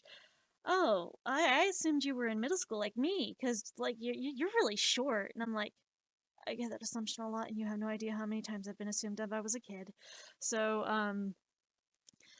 she was stating that my costume was really really nice, and I'm just over here like thank you. And then I tell her, yeah, no, I'm an adult. I'm over the age of 21. I am an adult. And they're like, wow, you're just really short and you don't even look that old. And I'm like, yeah, I'm aware. I'm aware of this. I am very much aware of this. So yeah, I've had like I think 3 or 4 assumptions within the past couple years where people did not think I was an adult. And it's very, I wouldn't say irritating, but I've also had people say, well, I feel very sorry for you to get assumed for a kid all the time. And I'm like, I get used to it. I am legally dwarf height, and I should legally still be in a booster seat, but I am not going to be in a booster seat because, given my current weight and the size of that booster seat, one of these things is gonna break, and it might be me or it might be that chair, but I'm not going in that. No, sorry. This I am very wide compared to that thing, and that will break. That will break. Just that we're gonna just ignore the little seat thing you want me in. That thing's gonna break. Don't do it. Like that is my reaction to like people being like, "Oh, you still should be in a booster seat," and I'm like, "Okay, do you see the size of that? Do you see the size of this?" Yeah, no. Yeah, I wouldn't lose my temper on people like being the way they are about like how I look or how tall I am and stuff. Frankly, I've dealt with assumptions of people thinking I was younger than I am a lot of my life. Like whenever I was 12, people assumed I was 6 years old because I looked very young. When I was 15, people assumed I was 10 years old. When I was 16 and working a job, people thought I was like on a work assistance thing for like underage work at 14 whenever I was 16. And I'm like, no, I'm legally old enough to work here. I'm old enough to work here. And times whenever I would be working at Walmart, people were like, "Oh, are you even old enough to sell alcohol?" And I'm like, "Yes, that is why my badge is the blue and not the yellow. Can I help you?" So, yeah, I've dealt with the assumptions from people a lot of the time. Hello, I'm streaming on Twitch. Um, I've dealt with a lot of some assumptions over time. And at this point, I'm just like, look, we're just gonna have to get used to this because we're not gonna grow any taller. People don't exactly install racks in houses because they're torture devices. And as much as I would love to just stretch my limbs to where I'm tall enough to pass for a normal person, uh, I feel that that is frowned upon in many cultural societies. It's like, oh yeah, let me just stretch my back out, maybe correct the curve in it that shortens my height, you know? Like I would love to just kind of be a normal height. That would be great. But eh, I learned to just kind of work with how I am. And if I have to adjust my life because I'm not a normal or average height, that's fine. Like, yes, I am short enough to where a lot of things in our house are a lot taller than I am. That is why we have a step stool. Um, I So our house, the roof is about 8 foot tall, maybe 8.5 at this point. I have no fucking clue, but I'm the height of our house and then me trying to like compare myself to where the roof is, I come up half the house height and I'm just like, I don't think this house was designated for the vertically inclined. Just maybe I don't think it was. Look, I can't help it. Me and gravity have a very strong relationship at this point, and they're always pulling me down. I like to make a little bit of a short joke there. A little bit, just a little bit. Short joke.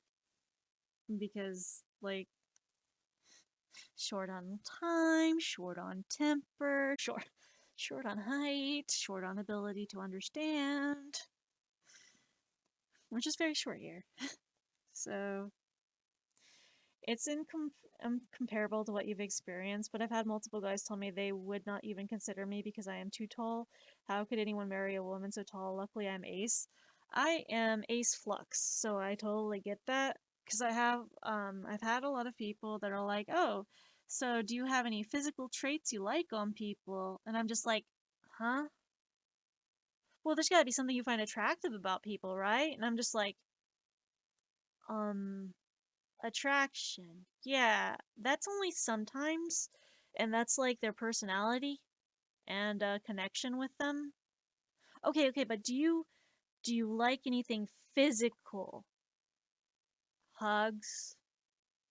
No, like do you have I'm sorry, I am not comprehending the question you are asking.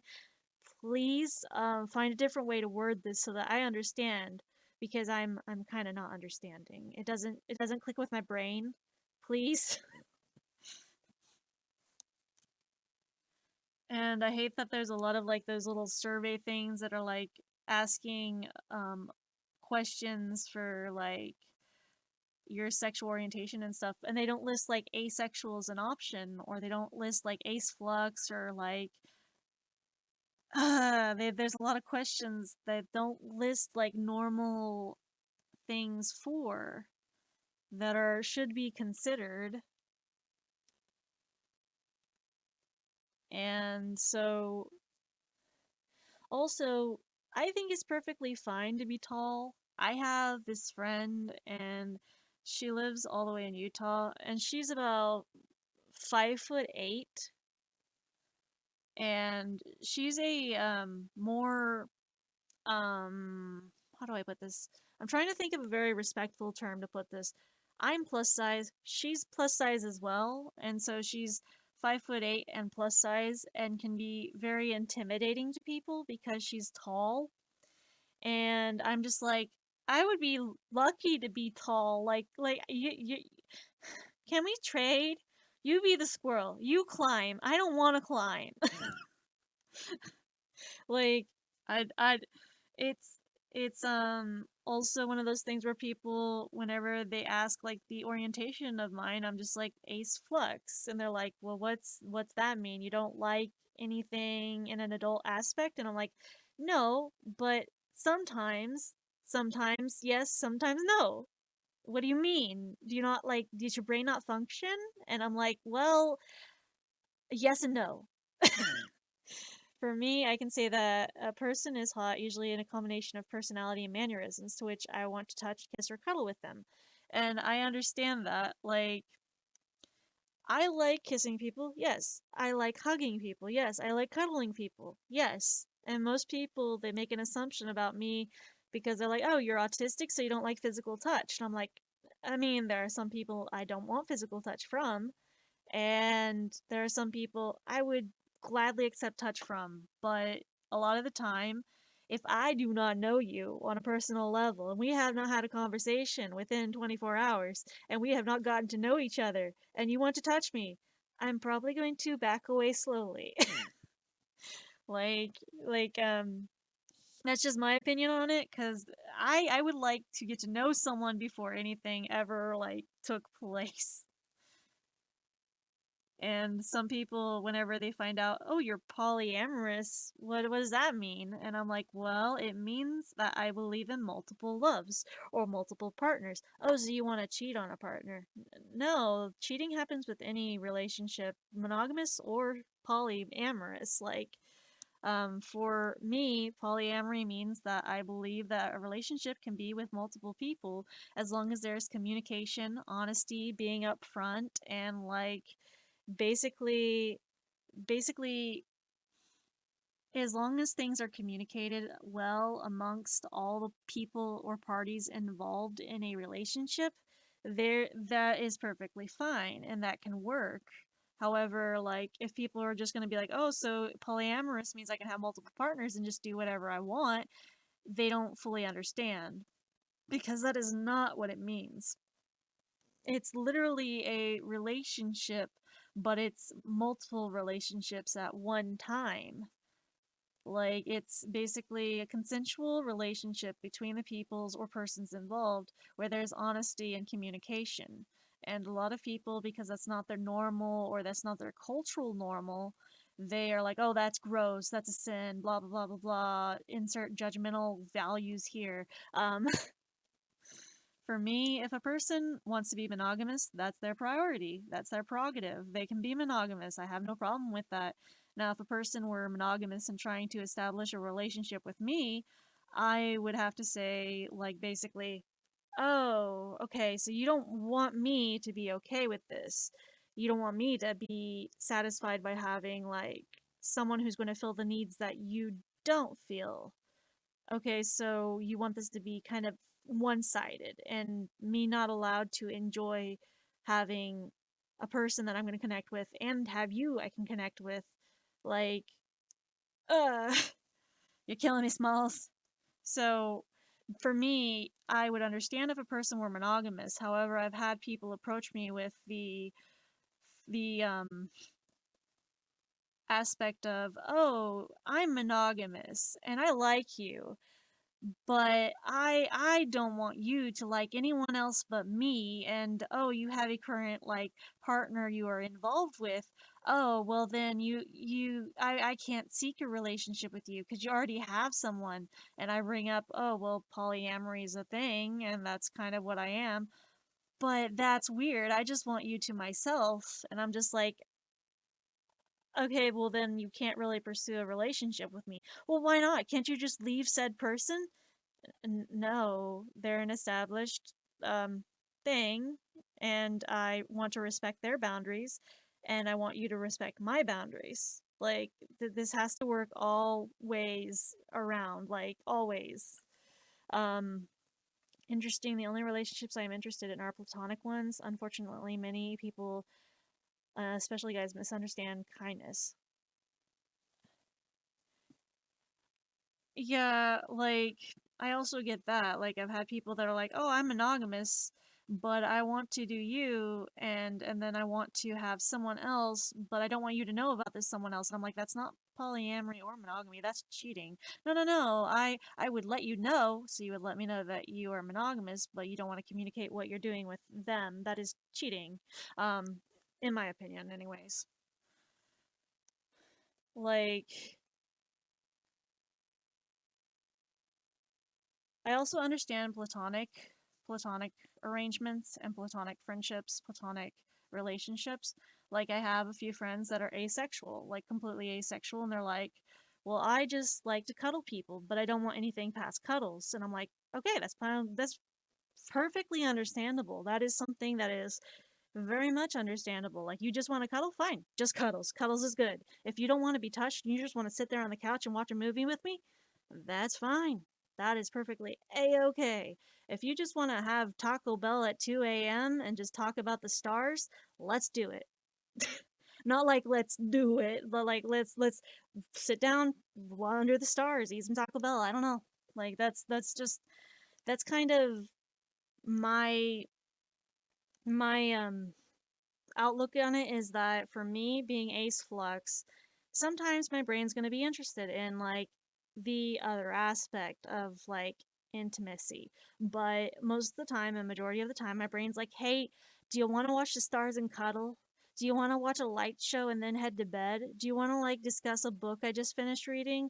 Like, do you want to make some pasta and then go and chug some tea? Like, it's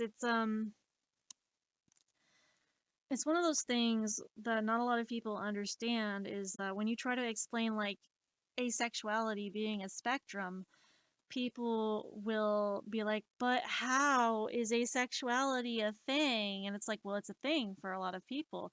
There are a lot of people that have established relationships with people that are perfectly asexual and not wanting to involve in a sexual aspect of the relationship. And like, some people, oh man. Okay, fair warning before I get onto this. So, some people in the past, I've had them hop into like things and streams, and they're like, "Oh, so you're asexual kind of thing. So what if your partner really, really wants things?" Well, that's their problem, not mine. Oh, but you have to help them, right? No, I in no way, shape, or form am obligated to help them because I have to consent as to if I want to help them. And if I'm not consenting, they're not getting help. Does this make any sense? Oh, but you have to help them because they're in a relationship with you. No, that is not how this works. That is not how any of that works. You have to have communication and consent. And if there is a strong boundary of I'm not going to do that, so I'm not going to do that, then they need to respect that and understand you may be needy, you may be whiny, but that is not my responsibility. Sorry, pal. like that is basically my interpretation on it is that I've had people who are looking for like a dating aspect be like, "Oh, but if I am needy and I need you, so you're gonna huh?" And I'm like, "No. No. But what if I really want it?" Well, then you can leave and go solve the problem yourself. Like it's frustrating in one aspect because I feel that people don't fully understand boundaries or consent in a lot of scenarios, and people don't understand like when a person says, "Oh, but what if I have a need? What if I have something I want you to do for me?" And it's like, "Well, then you have something you're asking me, and if I say no, no means no." But it's not fair. Well, life's full of unfairness. That's kind of a given. What do you expect from me? For you to help me with this. Is that appendage attached to my body? No. Then it's not my problem. Like it's one of those things where yeah, I've had that pop up as well, like with some people. Oh, just because you don't enjoy those things doesn't mean that you can't do them to me, right? And it's like, I mean, have you understood what the phrase "I don't enjoy it, so I'm not going to do it"? Like, but you have to. I don't have to do shit. You can leave out the door. I am not obligated to service you in any way, shape, or form. Like, I am being kind to you. I am inviting you into my home. I fed you. I offered, like, cuddles, and you cannot expect, like, something further than that. Like, don't make an assumption that things are going to go further.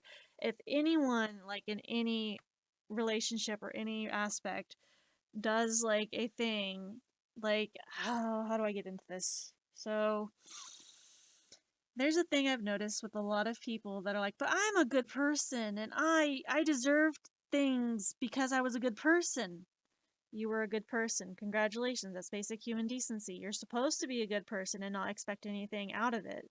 You're supposed to do things for people that are respectful of them and not expected to be rewarded in like in conclusion to this. Not my appendage, not my circus, not my monkeys. So, like, it's not my appendage. That's yours. Is that attached to me? No? Didn't think so. Okay, so who's that attached to? Oh, you? So, in terms, that is your problem. Oh my god, is that a new concept for you? That it's your appendage, so it's your problem? Gasp! I'm so shocked. like, like, that's just my opinion on it. Um, some people may find that like rude or like, oh, well, that's mean. No, it's me stating that is my boundary of what I'm not doing. And boundaries should be respected on both aspects of both people in the said established, like, dynamic relationship, whatever the hell. Like, things should be established that if someone says that they're not doing a certain thing, like, yeah, some people get worked up, and whenever they hear you don't like it, well, you haven't met me. I'm really good. Trust me, you'll like it too. Like, I have gotten that sometimes where people are like, oh, well, how do you know you don't like those things? Because I don't like those things. Well, how do you know if you haven't tried it? Well, how do you know you're allergic to peanuts if you haven't tried peanuts? Well, I'm allergic. That's an allergy. So I can't have that. Okay, so when I state that I don't like that, that is stating the same thing as, like, you have an allergy that you can't have something. Meaning, if I state that I don't want something, I don't want it. It's an allergy. So, yeah, like, some people, they'll be like, oh, but I can make you feel good. And it's like, okay, but you can make me feel good by saying that's a nice outfit. You can make me feel good by saying, oh, well, I like your art, or, oh, that's a nice hairstyle you have today. Like, you don't have to put it into, like, you don't have to put it into, oh, well, I like you, and I like you enough to where I want to make you feel good. Okay, you can make me feel good with words of affirmation and acts of service by, like, I don't know, getting me a squishmallow.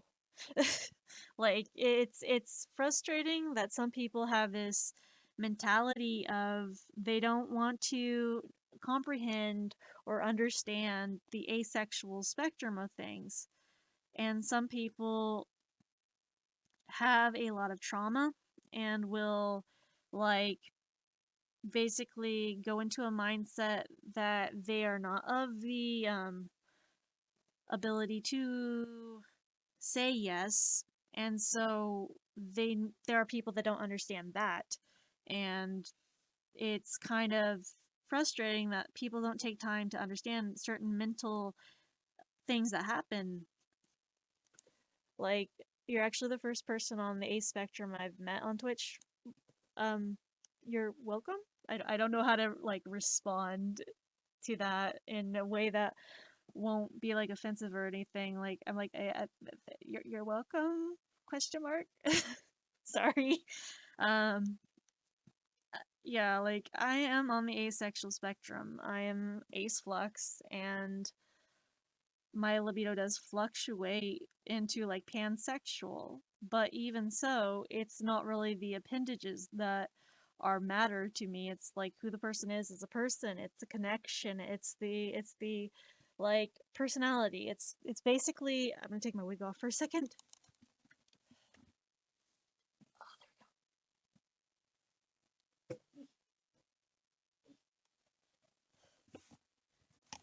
There we go.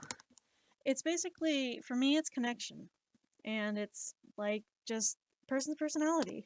Like, for me, it doesn't have to be a physical aspect. And, like,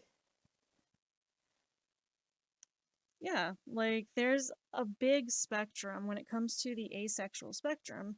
There are people that like touch, there are people that don't. There are people that like to help out a partner.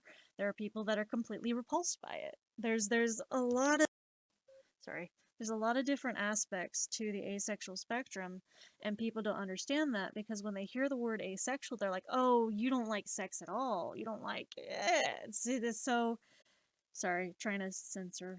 Um oh, okay. I'm glad you're glad. Um there we go. So basically, a lot of people don't understand asexuality, but that's okay because sometimes it just gives you an opportunity to educate or inform them on what spectrum of asexual you are. Because it's like, here, you don't understand this, let me help you understand by explaining a little bit as to what my brain does, like how my brain works here in this situation and scenario. Like, some people won't fully understand or get it, and that's okay, I guess. Sometimes people don't comprehend a lot of things, and it's understandable, but it's also kind of frustrating. Like,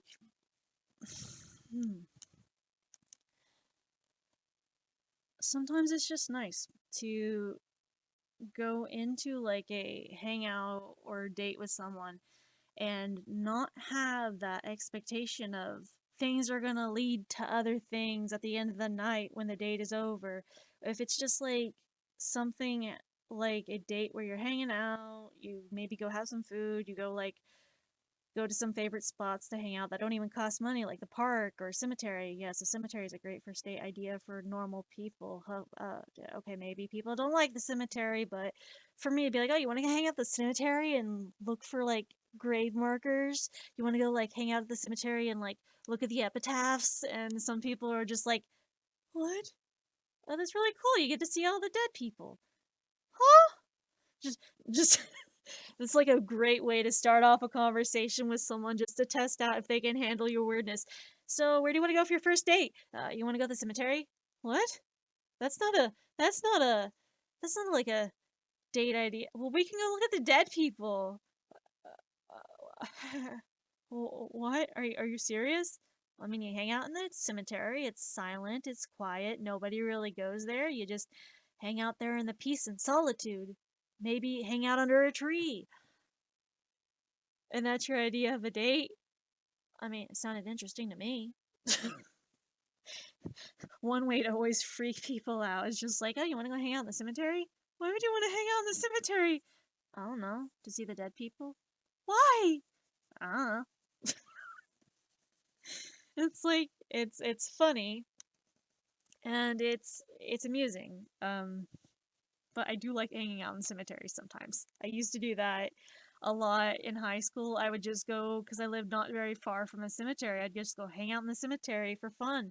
And I had like sometimes people would approach me, like a police officer or something, and the police officer would just be like, are you good? Are you okay? Are you visiting a loved one or something? And I'd just be like, no, I just like hanging out here. And I have um like I just like hanging out here would be my response to the like policeman, and policeman would be like, okay, so you're like not in any danger or anything, are you okay? And I'm just like, yeah, I just like the cemetery. Okay, but it's getting late at night, you should probably head home. Oh, I will I just gotta finish my walking here. So just like concerned police officer, and I'm just like, nothing to be concerned about, dude. I'm perfectly fine. Are you sure? Yeah, fine. Oh, okay. Normally people don't choose the cemetery as a hangout spot. Yeah, well, that's normal people. I didn't state that I was normal, did I? Like like some people assume they're like, "Oh, so you like normal hangout spots." And I'm just like, "Is a cemetery considered normal?" What? Are you serious? Yes. I hung out in the cemetery a lot as in high school and would take pictures of like the neat statues and the little like epitaphs and neat tombstone grave marker things. I would take pictures because they were really pretty to look at, and it just like I had a thing where I liked to be honest with like if I got approached by an officer, it's like, so why are you in the cemetery? I like hanging out with the dead people. They don't talk back. Or it's like I like hanging out with the dead people. They're not gonna harass or assault me. Okay, I got these two characters for the front of the flyer. Ah, I should add like another character down here, probably. Like maybe. I mean, for me, it's hard to understand the concept of dating. I didn't grow up with a lot of like dating opportunities. I wasn't allowed to date, and I wasn't allowed to go out and like meet people. I had to stay at home most of the time, or I had to limit interaction other than like church or like basic when I go out in public type stuff, or whenever I was in school, just go to school. Don't hang out with boys. Don't communicate with boys. Just keep your legs closed. Blah blah blah blah blah.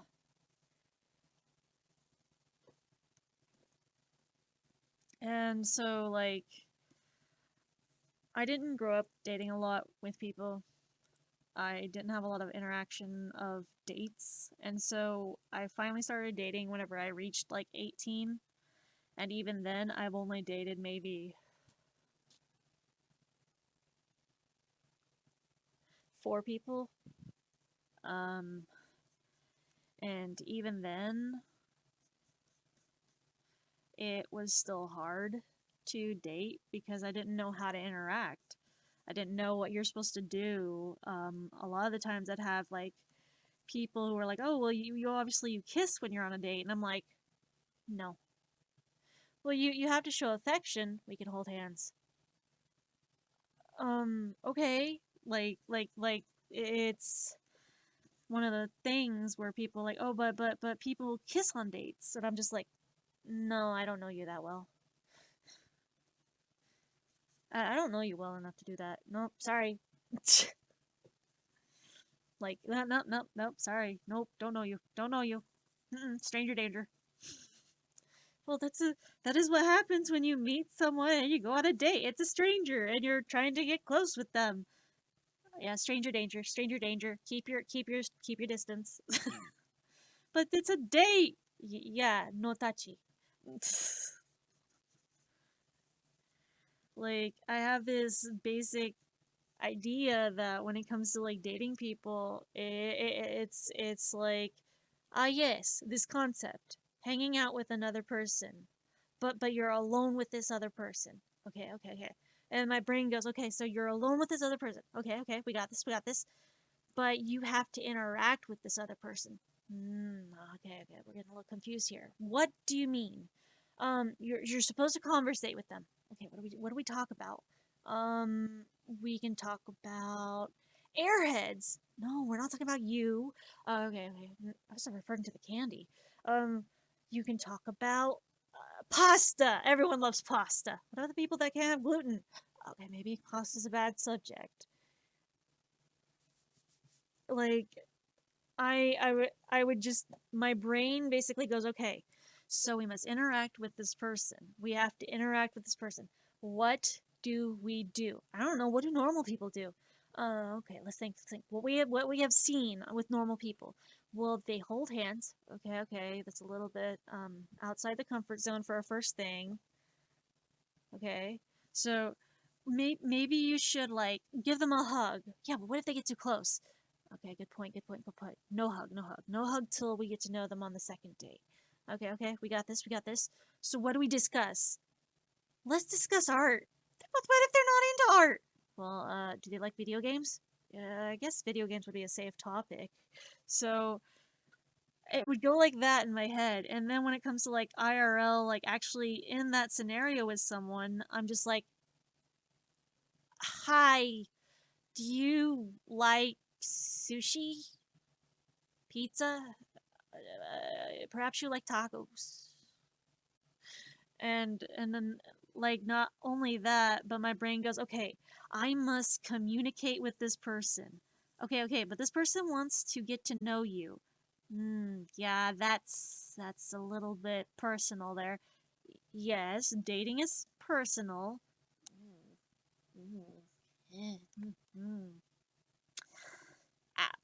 So what made us agree to this? Well, this person was interested, so we agreed to do date. Can you tell us why we did this? Um, be nice. Maybe try it out. Something tells me that was a very bad idea on our part. What do you mean it's a bad idea on our part? We don't know how to do the shit. Well, we can learn. Don't I don't nah. Just over here like I don't think I can learn this. I'm trying, but I'm scared. Like I'm trying and then my brain just kind of brain dumps into goo. because it goes, oh yeah, we need to interact. We need to do the human thing. Wait, how do we human? I don't know. How the fuck do we human? Hi, welcome, welcome. So basically, my opinion on that is that, like, I like the concept of, like, dating people and going on dates and stuff, but my brain does not understand the dating concept when it comes to, like, an IRL situation. So I'm just like, can't you just be friends with someone and do the things that you do while dating, but, like, not have a label and not call it a date so your brain doesn't, like, freak out about the scenario? Like, I'm assuming that's something that can be done. Because my brain, um, whenever a person or a friend goes, "Oh yeah, by the way, that was a date," and you're just like, "Huh? I'm sorry. Did you decide to throw like a house of cards at me and just tell me to pick them up? Cause like, what do you mean? Well, we went out to dinner. Okay, we went out to dinner. We decided to talk for a while. Okay, we talked for a while. We talked and we had dinner and we watched a movie together. Okay, so we hung out. No, we were hanging out like just by ourselves. We were alone together. Uh-huh. So we were two friends hanging out alone together. And the back of my mind goes, don't cough, you don't cough. Do you not see what's happening? No. Okay, if someone else were in this situation, what would you say? Oh, they were on a date with them. No, not happening. So just my brain would just be like, I'm sorry, you've reached a number that is no longer available. Please continue to press hold until the continuing function decides the function. Thank you for your service and continue to the next depot. Like, I I wish I could understand a lot of the times. I wish I could just understand basic human interaction. So a lot of the times I'm like, oh, I can have a conversation with someone. That's doable. But how does one humanly function? And I don't fully understand it, nor do I understand what all happens to humanly function, apparently, because I don't have a lot of interaction I grew up with, so I'm just like, okay, how to human? Well, we watch like 15 years of anime and learn from anime how to humanly function. Hello. I'm just streaming on Twitch and conversating with the chat. So like basically my brain, I want to understand human function, but because I didn't have a lot of social interaction growing up, my brain goes, well, we watched 15 years plus of anime and we learned that sometimes the teenagers and people and adults act like this in the anime. So obviously, this is how we humanly interact, right? Right? Right? But no. Okay. So a lot of the times when I think something's a normal human interaction, my brain goes, well, they did that in anime, and they did that in the cartoon, so that must be how humans should interact, yes? And part of my brain just goes, oh my god, no, no, this is not how we interact. This is not how you humanly interact. How you humanly interact, uh, do you do you took sociology and psychology in college? Did you not understand how groups and people work? I mean, I passed the class, but that doesn't mean I know crap about humans. Like, hi, loud baby. You want to come up here? Come up here? Yeah? So, yeah, I would love to learn how to humanly interact with people or like have a conversation with people and not go off on a random tangent. But I have a lot of ADHD issues. And then, not to mention, when it comes to like, my brain just kind of sidetracked it for a moment.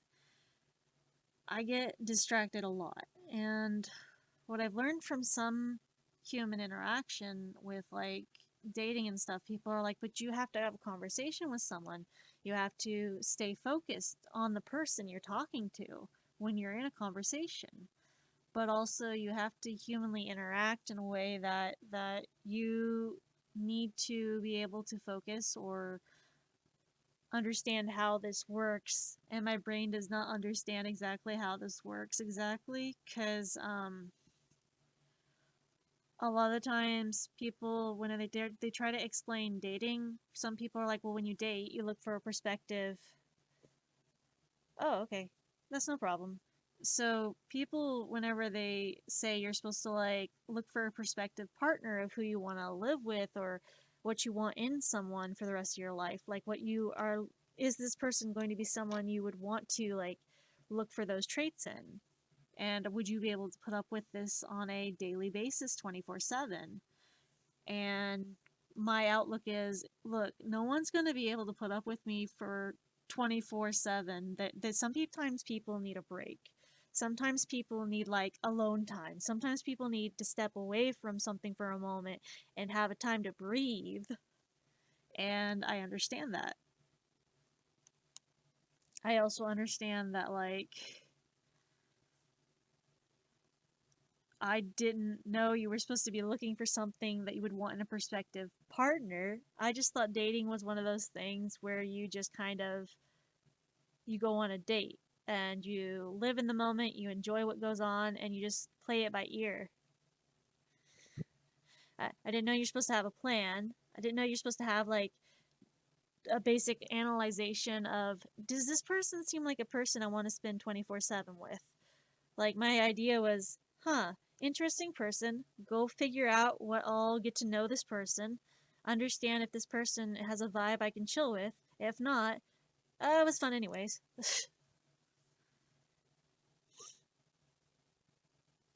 I haven't given up on finding a best friend for life, but so far I haven't met anyone who can deal with my workaholism and intermittent unavailability. I mean, I understand that. For me, I've had some people that like message me pretty constantly that are of the biological opposite gender and want to prospectively like date me, but whenever I explain that I'm not available 24/7, I have a very busy life. I do streaming, I do Twitch streaming, I do art events, and I do art a lot, and I play video games, and I try to find time to make food. So I'm basically constantly busy because I have ADHD and I have to keep busy or my anxiety eats at me. Not to mention I have chronic unalive thoughts, so that's something that people don't want to deal with. And so whenever people start messaging me like constantly on like Messenger, on like Telegram, stuff like that, trying to get my attention like almost constantly, yes, I understand that yeah, I should give those people attention or I should try and like message them back, but a lot of the times I am not able to message them back because I'm doing something or I am currently unavailable for chat. And sometimes that upsets people because they're like, oh, I wanted you to talk to me. I wanted to just chat. And I'm like, I've tried to state I am not available 24/7. I am not available all the time. I do get very busy. Why are you so busy all the time? I live, I exist, I do have hobbies. I do have things I do like to do. I do have time I like to spend alone. And that's something some people don't understand is people wanting alone time. A lot of people are more extrovert than introvert. And for me, I am, I guess you'd say mostly an introvert. Mostly an introvert. But sometimes I'm an extrovert, more of an ambivert, but lean towards introvert, I guess. So a lot of the time, being social with a big group of people is not on my agenda. Being social with like a big group of people for maybe one day out of the month, I can tolerate and possibly handle. Maybe not all the time, but I try. Met an interesting person, liked them well enough to imagine living together, but not enough to chat daily, and they needed someone who could. That's fair too. A few of the people that have messaged me interested in like dating and stuff, they're like, I want to be able to chat with you each day. And I have to explain, I can't chat with you each day. I literally have things I need to do. I have things I have to do to function and do things in life. And I do have medical appointments almost every week. And I have therapy every 2 weeks. So I do have to spend time trying to fix my mental and physical health to where I can exist just a little tiny bit better, maybe 1% better each week, just functioning. But I want you to talk to me. And I'm just like, I get that. And I respect that you want someone to talk to, but I am not constantly available. Well, why aren't you constantly available? You don't work a job. Yeah, I don't work a job, but I do keep busy. Well, why do you keep busy if you don't have a job?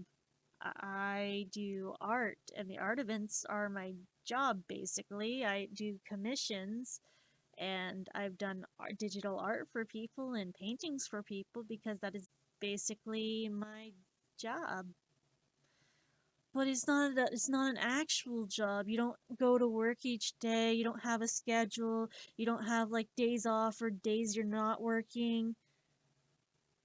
Yes, it is like my own set hours. It is my own work. It is what I set the hours for. It is what I choose to do. And also, it's fair that when someone needed like someone who could chat daily and you were not able to, as long as you like explain that to them, like I think it was fine how you responded. Trying to do the costume thing over here, but I'm also not sure if this will look okay. I still have to color this in, but I want the flyer to kind of.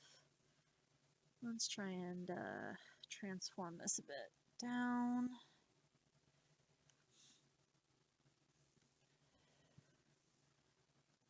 There we go.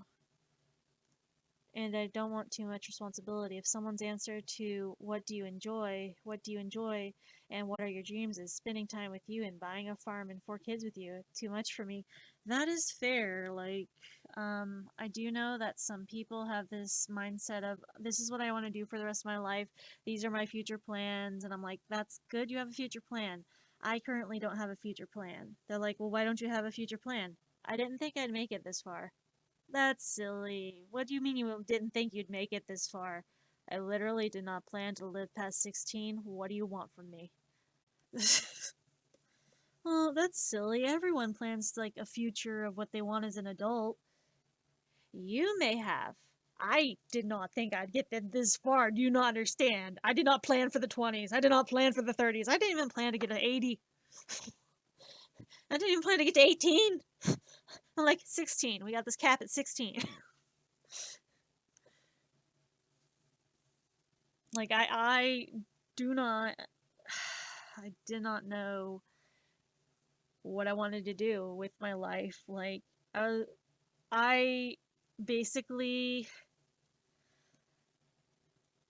basically in my teens I'm like well, actually as a kid I'm like, yeah, I have a plan for when I get older. I'll be an artist and be an art teacher. That sounds good. Then it was, oh, I'll be a veterinarian. I love animals, so I'll help animals. I looked into what it takes to be a veterinarian and that you actually have to put some of the animals down for their well-being and for them to not suffer. And I'm just like, and you lost me. We're not doing this. We're not doing this. We're not doing this. Nope. So I didn't choose to be a veterinarian. And like then my me as a kid, I'm like, I found out that I had two uncles that were famous chefs and went into the chef field. And I'm like, okay, I will do culinary arts. I will do food. I will make food, make people happy with food, and make art through food. And realize there's a lot of pressure and a lot of stress that goes into that type of work. And whereas I was really good at it and I'm still good at it and I did get like third place in a state competition, I just do not have the stamina to do that on a daily basis. Not anymore. Not to mention like even after doing the culinary arts thing, my view was like, I don't really know what I want to do. I just want to do something with my art. I just want to be creative. I just want to like express myself with my art. That was all I really had a plan for. I didn't really have like around the age of like 16 to 17 whenever we got asked like junior and senior year of high school, what do you want? What do you want? Trying to say help? Trying to say help? Help or attention? Attention? Yeah. So basically, whenever I was a teenager and teachers in my high school would ask, what are your plans for the future? And I would just be like, I have plans for the future. And it was like, yeah, everyone has plans for the future. I'm not everyone. Like, it was kind of odd because teachers had this expectation. I was a dreamer, but middle school turned me into a realist doing what I enjoy as a job. Personally, I prefer a stable source of income that can finance my hobbies. Still, I respect people who pursue their dream careers. My, I think my main thing I ended up doing was that I just want to help people through my art. That is all I really want to do. That's what I set my thing as. I just want to make a difference and make a positive difference in the world. And that's all I really have as a goal for my life right now is just I want to be a positive difference. I want to be someone that people will remember, but also just be myself and not let the negative get me down so much. Like, I just want to be someone that gives hope and lets people know it's okay not to be okay, or it's okay to not know what you want to do, or even it's okay to just kind of. It's okay not to have the greatest mental health or that you're struggling. I struggle daily and my thoughts get into a spiral a lot of the times. I have a mental breakdown almost weekly, panic attacks daily, and people will still say, "But you're functioning so well." And I'm like, I appreciate the enthusiasm there that you think I am functioning. You poor sweet bean. So, as much as I would like to like be stable mentally, there's a lot of things with my mental health that make it to where being stable will probably never ever happen for me. But that's okay because nothing in life is ever going to be 100% okay. And sometimes it's okay for things not to be 100% okay. Sometimes it's okay to just exist and be trying to do your best.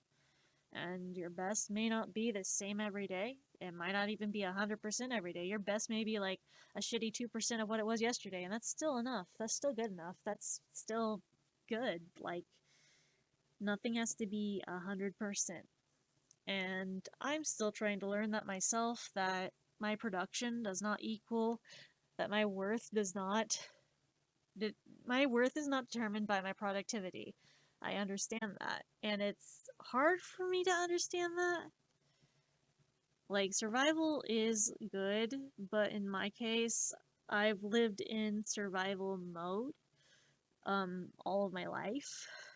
And so what I'm trying to eventually be able to feel is safety and understand what does it feel like to be safe? What does it feel like to actually be in a safe situation? What does it feel like to actually be in a supportive environment instead of a toxic one? Like, I'm slowly trying to unlearn a lot of the environments I have been in because I now live in a pretty supportive and caring home with friends who support me and want me to get better mentally. And it's a lot further than I was when I lived with my mom. I was kind of in a very toxic household, and both in a physical sense and a mental sense. And I needed to be somewhere safer. So my friends were like, hey, do you want to move here in Arkansas with us? Do you want to live with us? And we will try and help support you and get you to a better mental state. Like, do you want to be in a better home? And I'm like, you can do that. I can be in a better place. I don't have to just survive here. And is my friends are like, yeah, you can be in a survival place. You are not obligated or required to stay with family who hurts you. You can literally live with friends who support you and want you to thrive. And it was one of those things that's still taking me some time to adjust to, because my brain will go into an automatic response of, people don't want me. People don't want me here. People are going to get tired of me. People are going to get annoyed with me. I should find a backup plan in case they decide to kick me out. Like that's where my brain goes sometimes, and I understand that's not always the best thing to think, because it's just how my brain has adapted to a lot of the situations I've been in, and it's not great, because trust is a difficult thing, especially when I haven't had the ability to trust people since I was like 3. Um, a lot of the times I've been in a lot of situations that I've had family members that told me, well, if you were in those situations, why didn't you just leave? Why didn't you just leave that situation? And it's like, they did not understand what was going on. They didn't understand what I was going through. And I hated that a lot of people have this mentality of, well, you can leave if you want. And it's like, not always. Not always. Like, you don't always have that ability. Sometimes there are factors that happen, like with one reason it's hard to kind of date people for me is that um I had an ex who, um trying to find the nicest way to put this so it doesn't trigger anyone or anything. It wasn't the best situation for me. And I had to deal with a lot of, if I felt like I needed to leave to be safe, he would threaten that he would unexist, and I would just be stuck. I was stuck. I could not just leave. I had friends that would tell me, "Well, you could just leave if you really wanted to." And I'm like, "How am I supposed to leave? My family is like 1 state away. I don't drive. I can't get out of this. I'm stuck here, and I'm having to endure this." And he has physically punched a hole in the wall near me because I dodged. So, bad person would be a good way to put it. Bad person would be a good way to put it. It wasn't the best situation. And I've had family members that say, well, you could have left at any time, but they didn't understand what I was going through and what situation I was in. So hearing that from like family almost constantly, like, well, if it's so bad, why don't you just leave? I was like, gee, thanks. I have totally not considered this for the past 2 years. This is not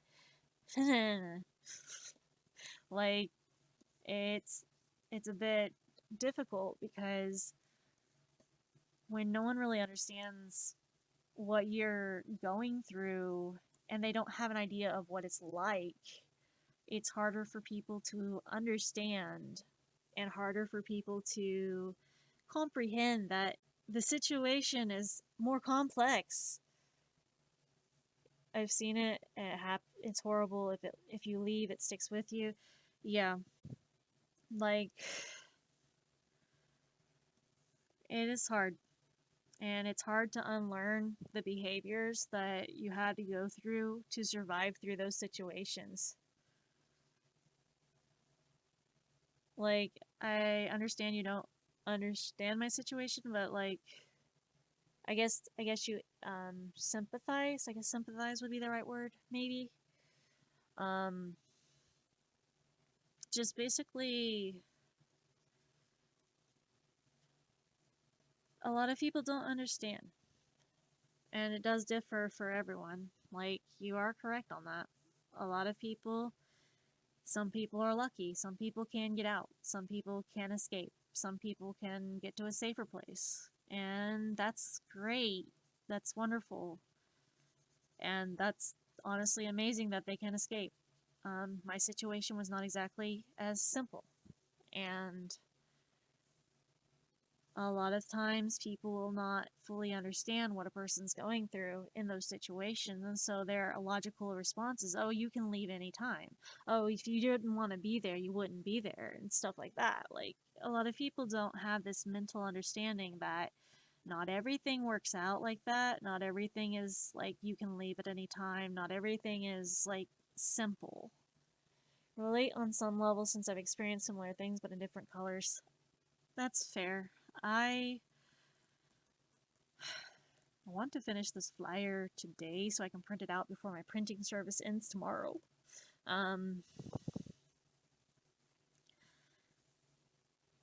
I know that sometimes topics like that can be a bit triggering for someone or some people and stuff like that, so I will try to restrict a bit on that.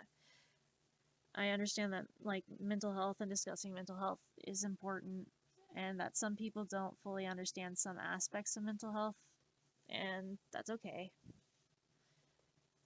Emotions are complex, and you can want two different things at the same time. Yeah. Like, I don't want to trigger anyone, especially like in a stream or with a conversation topic or anything. And I know that my brain sometimes gets on rants and tangents that might not always be the best, but I do try to keep on topic as much as I can whenever I've started a rant or ramble. Probably ill-advised, but I try to stay on topic.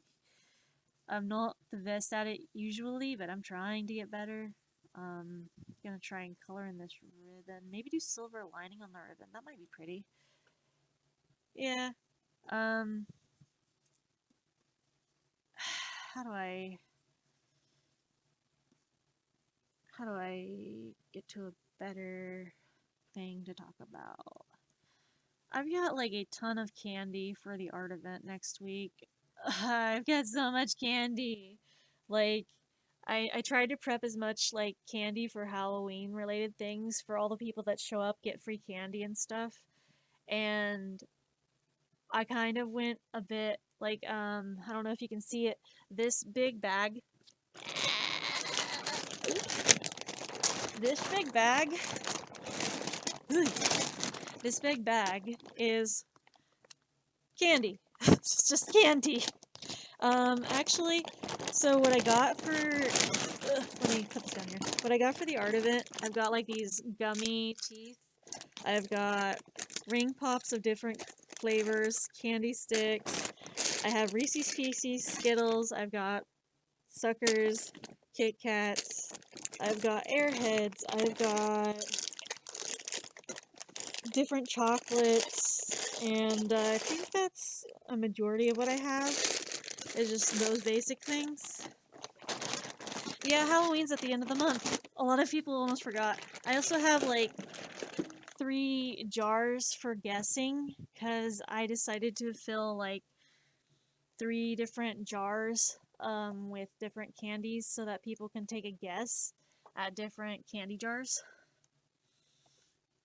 So I've got 1 jar that is full of like marshmallows. I am not prepared for Halloween. That's actually, next week is not Halloween. Next week is an art event, but I promised everyone that's going free candy and free coloring sheets. So that's why I have like all these different ones like drawn up for like coloring sheets. Is basically, I wanted to make coloring sheets for people to color for mental health. So I do have a lot of candy. I have 1 jar that's full of marshmallows. Another jar is full of green gummy frogs that are peach flavor. I don't like peaches. And then I have another jar that's full of candy corn. So if people can guess in like each of those jars, whichever number of pieces there is in the jar, and they can correctly guess them, they get the whole jar. I like marshmallows roasted as well. However, I also am the type of person that when I used to get Peeps for like Easter growing up, my older brother and me. Yeah, it's a local art event. It's here in Arkansas, Northwest Arkansas. So basically, whenever I was a kid for like Easter and stuff, we'd get Peeps, which are like little marshmallow bunnies and little chicks and stuff. My older brother was not the biggest fan of marshmallows, so he'd take the Peeps and he'd be like, "Hey, you want to watch something cool?" And I'm like, "Yeah, I want to watch something cool." So he'd go take a little small glass bowl, put the Peep in the glass bowl, and put it in the microwave and start a timer. And I'd just be like, "Oh, it's expanding!" And it like becomes this really big marshmallow, and then automatically deflate after we took it out, and then it'd just be this little like crunchy pile of marshmallow that would just be crunchy marshmallow. And I'm just like, I want to poke it. Can I poke it? I want to poke it. So it was fun to do that growing up. And my older brother would be like, "It's okay. They met their timely demise in the microwave," and I'm just like, "Are we still gonna eat them?" Like my concern was, are we still gonna eat them? Please tell me we're gonna eat them. No. So the thing with Peeps and marshmallows in the microwaves is that if you only do the marshmallow for like 30 seconds or maybe even 15 seconds in the microwave, they will not explode. If you go past 30 seconds, they will. Because they get so big, they expand so much that they just kind of. So it's like, oh, yes, great, wonderful. Let's not clean up the microwave, because, like, when you have a marshmallow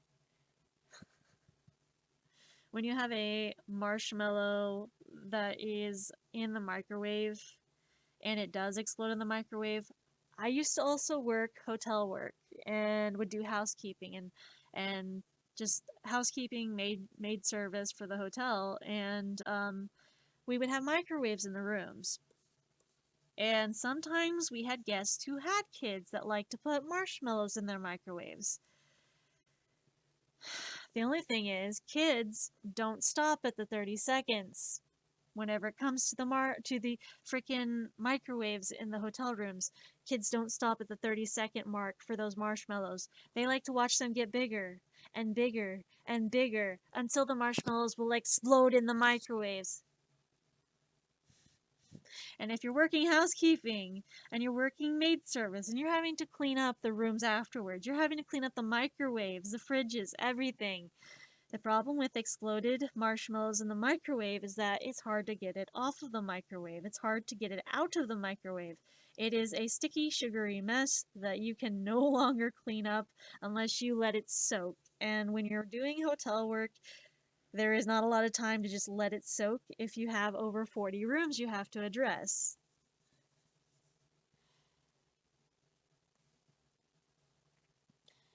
My niece microwaved cream cheese inside the package once. Oh no! Do you not understand that the cream cheese package, it's foil? It's foil! Oh no! Oh no! So, oh no!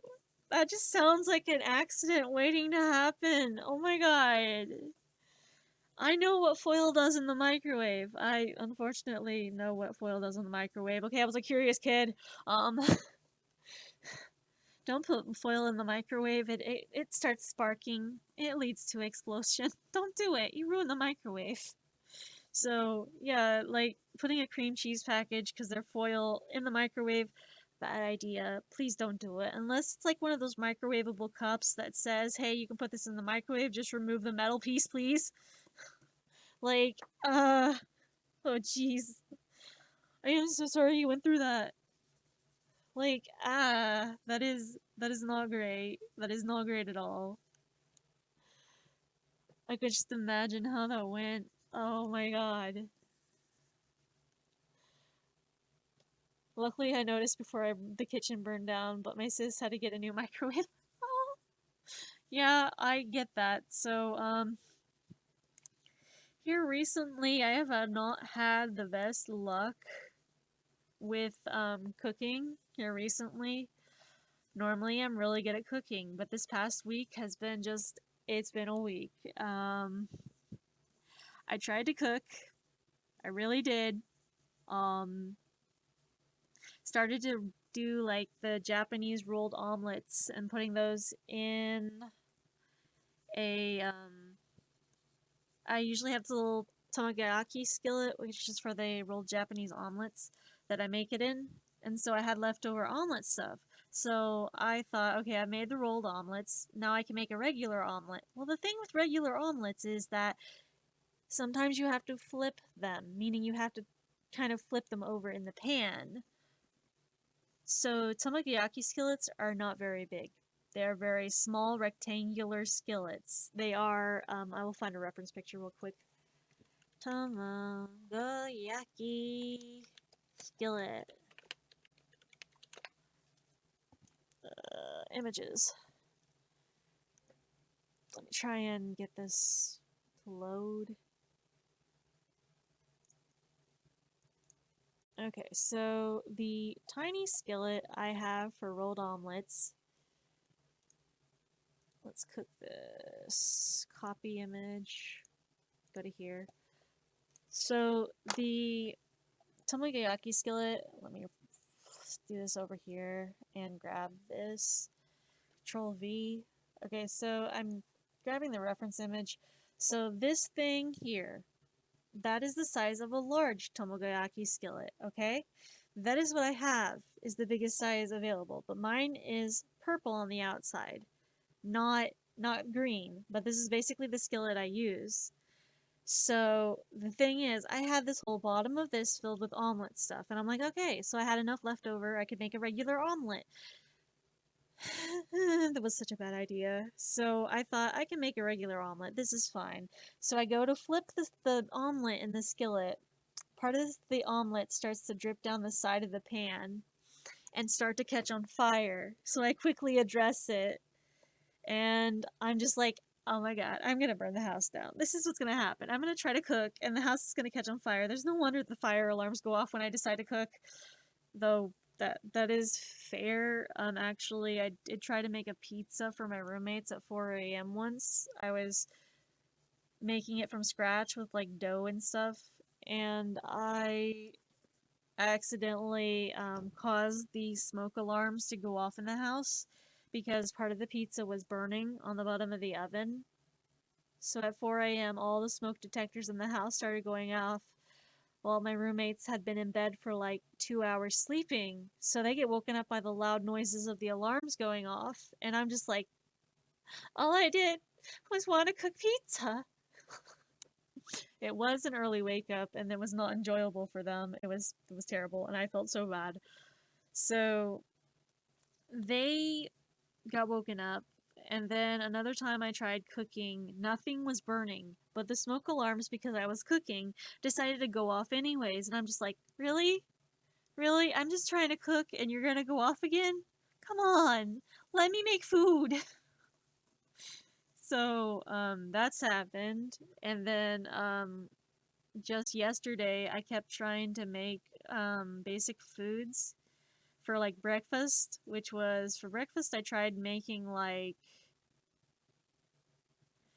curry and potatoes, and I don't generally eat sweets and stuff for breakfast, so I was making curry and potatoes and making that for breakfast. And the curry was one of those like instant bag ones, and I ended up taking it out of the microwave after it was done, but I had heard a large loud pop in the microwave whenever it was cooking, and I almost freaked out. And I only whenever I removed the curry bag from the microwave, it turns out you're actually supposed to like tear a little slit in the bag so that it can vent while it's cooking. And my brain did not factor that in at 7 in the morning. So needless to say, we had to clean up a slight mess. Whenever I make steak in the pan, I better make sure the door to the living room is firmly shut. That's fair. So not only did I like cause the bag of curry to slightly explode, I then thought, okay, everything will be fine. I will cook lunch as my next task. So I sit there and I'm like, okay, so for lunch, my roommates wanted cheesy pasta. This is simple. It's simple. It's just a bag of pasta with cheese and ingredients already in it. I can put it in the pan. When the pan boils, the water, milk, and butter, and then just add it. Let it kind of reduce heat for 10 minutes. It'll be done. It'll be fine. We got this. We can do this. It's simple. It's simple. It's simple. It's packaged. We can do this. So I start the pasta, and I'm waiting for the thing to boil. Like the liquids are supposed to boil before you add the pasta. The liquids start to boil over the pan, and I'm just like, I'm trying to cook. It's not my day. I give up. So, yeah, both like the it boiled over. It came to a rolling boil. Just it boiled a little too much. Hi. Sorry, I streaming on Twitch and talking to the Twitch chat, but hello. Let's see. So yeah, yesterday that was that scenario, and then I simply just decided to make like miso for dinner. That was fine, but like soon this morning I woke up at 5:30, and so I took my meds, decided I'm going to eat breakfast. So I'm going to make breakfast. So I decided I'm going to make like a hash brown in a skillet. I'm going to like shred some potatoes and cook the potato in the skillet. Everything will be fine. Yesterday was just a bad day. Yesterday was just a bad day. Today will be fine. So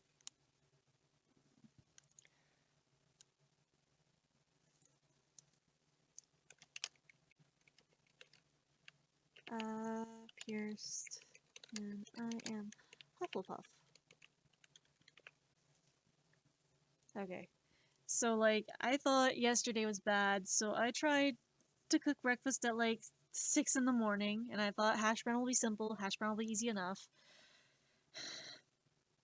I end up burning, like, I don't know if it's still there. Yeah, it's still there. Blistered my finger. I burnt my pinky on the skillet when trying to flip the hash brown, and I proceeded to end up burning one of my other fingers as well on the skillet. And I'm like, okay, look, yesterday was just a bad day. Why does today have to be like that too? Alright, who put Mercury into retrograde? I'm not up for this shit. Make it stop. Like, no. Bad day. Bad day. I'm just trying to exist, and apparently existence is futile. It's just like life decided, oh, you don't take breaks very often, so you know what? How's that cooking going for you? Well, it's going not really great. I just want to make food so I can eat a basic meal.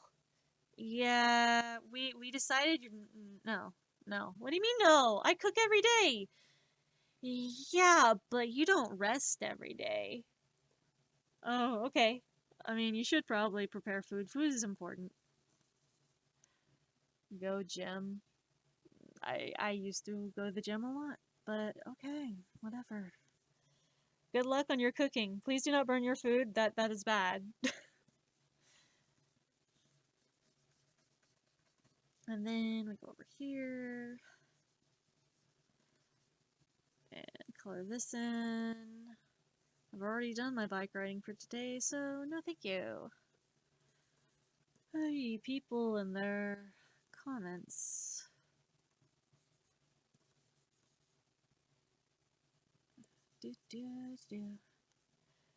Oh god, I've got a song stuck in my head, and it's like baby shark do do do do do do baby shark do do do do do do baby shark.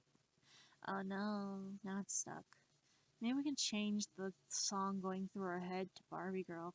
I'm a Barbie girl in a Barbie world. Yes, my boobs are plastic. It's fantastic. You can brush my hair, throw glitter everywhere. I'm a relation to Frankenstein's creation. Have a great evening as well. Just throwing shuffle in my brain. Just shuffle. Let's go to here and go to here. try to have a good rest of the day. I need to try and ignore the negativity that pops into the TikTok chat. I want to do something. I'm probably going to end up like trying to go with random music in my head. Let's see. Don't have any music playing, so I'll just go with random songs that come into my head. Let's see. Need to take that a little bit up. Alright. I'm just gonna go here. Try and remember a few things.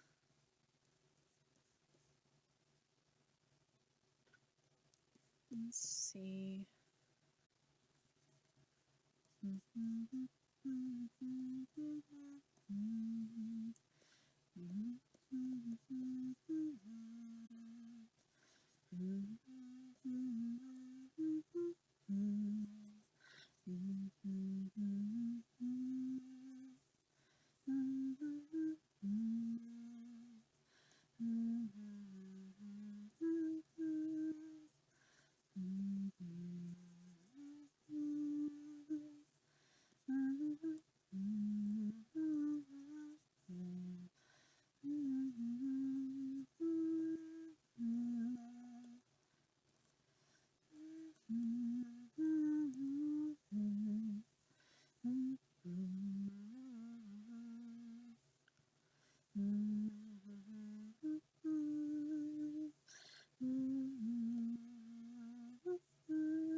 Trying to think of lyrics for a moment. You know they'll hate you, you know they'll say it. They all say things you think they're playing. Ah, here we go. I think I got lyrics going on in my head. Let's see. So you got someone who says that you're not the most attractive in the world. That's okay, and that's alright. And everyone has their own kind of type. They say you're not pretty, they don't know that prettiness isn't what shows. It's what's on the inside, it's what's in your heart, it's what's inside that shows apart. That no one understands that the beauty is within, within the frame, within your mind, within yourself. No one really knows what's going on inside, and they don't take the time to find you. They say you're prettier when you smile, you're prettier when you don't frown. They say you're prettier if you just be happy, 'cause nobody likes when you're down. So you get up and you shrug it off. You tell them you're not a doll. You tell them you're not someone's robotic impression, that you are just your honest confession. And that isn't what they think. They say beauty is what's on a shelf inside a store. Beauty is what you can purchase half price. Beauty is what you can buy on retail, and that's all they care about. No one thinks beauty isn't what people see. Beauty isn't a visible thing. Beauty isn't the outside force, it's what's in your heart that steadies a course. No one wants wants to see what's on the inside, to deal with what's on your mind. No one wants to see what you got going on. They're all about the factual, the intermission part. They're all about what's on the outside, not what's on your heart. They say, look here, look at this, look all around. Pretty faces that can't be found. All these people smiling, why can't you do the same? There's nobody listening, they just think you're plain. Beauty is what's in your heart. Beauty's been there right from the start. Beauty isn't what you portray outside, it's what's on the inside that takes a start. So shout, shout, shout it out, make it all heard. Shout, shout, shout it out, make it seen. They're gonna understand, they're gonna comprehend that beauty is what's inside of me. Sometimes they will yell, and sometimes they will fall. Sometimes they'll fault your flaws, they'll fault your fractures, fault your imperfections. But one day they'll see, or one day they'll know that sometimes beauty just isn't what's shown. Beauty isn't what's on the outside. Beauty isn't the visible kind. Beauty isn't what they're throwing at you. Beauty comes from the heart. If you can smile, sure they like that. If you can be happy, yeah, they like that. If you can smile and not care, then they think you're just okay. But beauty isn't what's on the outside. Beauty isn't what's hidden away. Beauty isn't what people can see. Beauty comes from the heart. So smile if you want to. Smile if that's what you feel. Smile if you want to. But don't do it just 'cause someone says you should. Beauty is on the inside. Beauty comes from the heart. Beauty is on the inside. Where do we even start? One day they'll see what's on the inside. They'll no longer question why it's not okay. They'll see what you're holding inside your heart, and then they'll be happy. Beauty is what's on the inside. Beauty isn't a part. Beauty isn't your outside visual. Beauty comes from the heart. Happiness is a factor, a faction they wish you would show. Beauty isn't a factor of something more of the heart. Beauty comes from the inside. Beauty comes from the start. Beauty comes from the inside of you, and it's found deep inside your heart.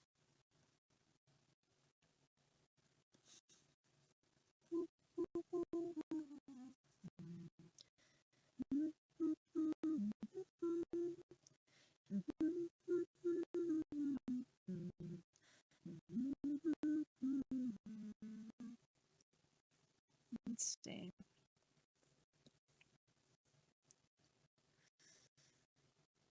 Okay, let's try something else.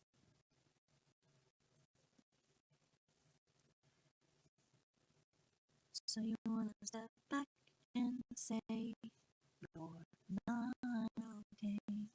You want to step back and say I am not okay. Smile, I tell you, smile. Smile even if you don't care. Smile, they tell you, smile. Smile like no one is there. Smile, they tell you, smile. It shows people you're happy. smile, it's how you smile, but sometimes it isn't me.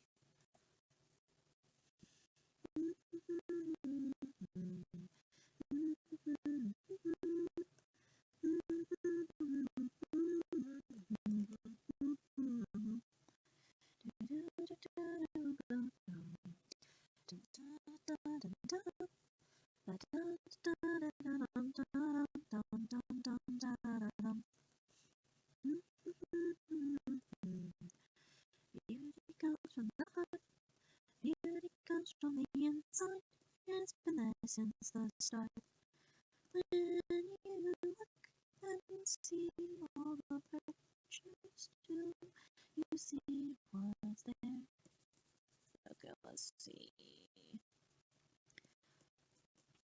Turn a wheel, turn a wheel, turn a wheel around. You will see a happy sound. Turn a wheel, turn a wheel, turn a wheel around, and you will see a happy sound. There it falls, a leaf on the ground, and there it falls, autumn setting down. And there it falls, leaf will fall, and away, away you go, away you stay. Spin around, spin around, spin around the wheel, telling all we know. Spin around, spin around, spin around the wheel, showing all we show. Spin around, spin around, spin around the wheel, starting all around. Wheel spinning, wheel turning, wheel falling down. Spin around, spin around, spin around the wheel turning round. Sometimes you can't see the there, but you know it's time to go to spread around. Sometimes you know. Hello. Let's go down here. And then kind of go over here. Right. Smoky, scary skeletons. They're trying your bones. Oh, that is not the right color here, buddy. Oh, that is not the right color either. Okay. Okay, that's a better color. Here we go. So let's go with this color. Hello. Trying to go over here. Stupid, stupid, stupid people. I want to just kind of go over here and just go over here. I want to just kind of go over here. It come up like something else. I want music, but I can't play music or people can't hear me on the stream. So let's try a different song.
Didn't you wonder a little further, a little farther, a little further? Didn't you wonder a little further from the path you put on stray? You delivered promises you couldn't obtain, promises you never kept, promises that things would always get better, but why not, why not, why didn't they? Sometimes you've got to hold your ground now, hold your ground now, hold your ground now. Sometimes you gotta hold your ground now and keep your words strong. You got trust issues from years of trauma.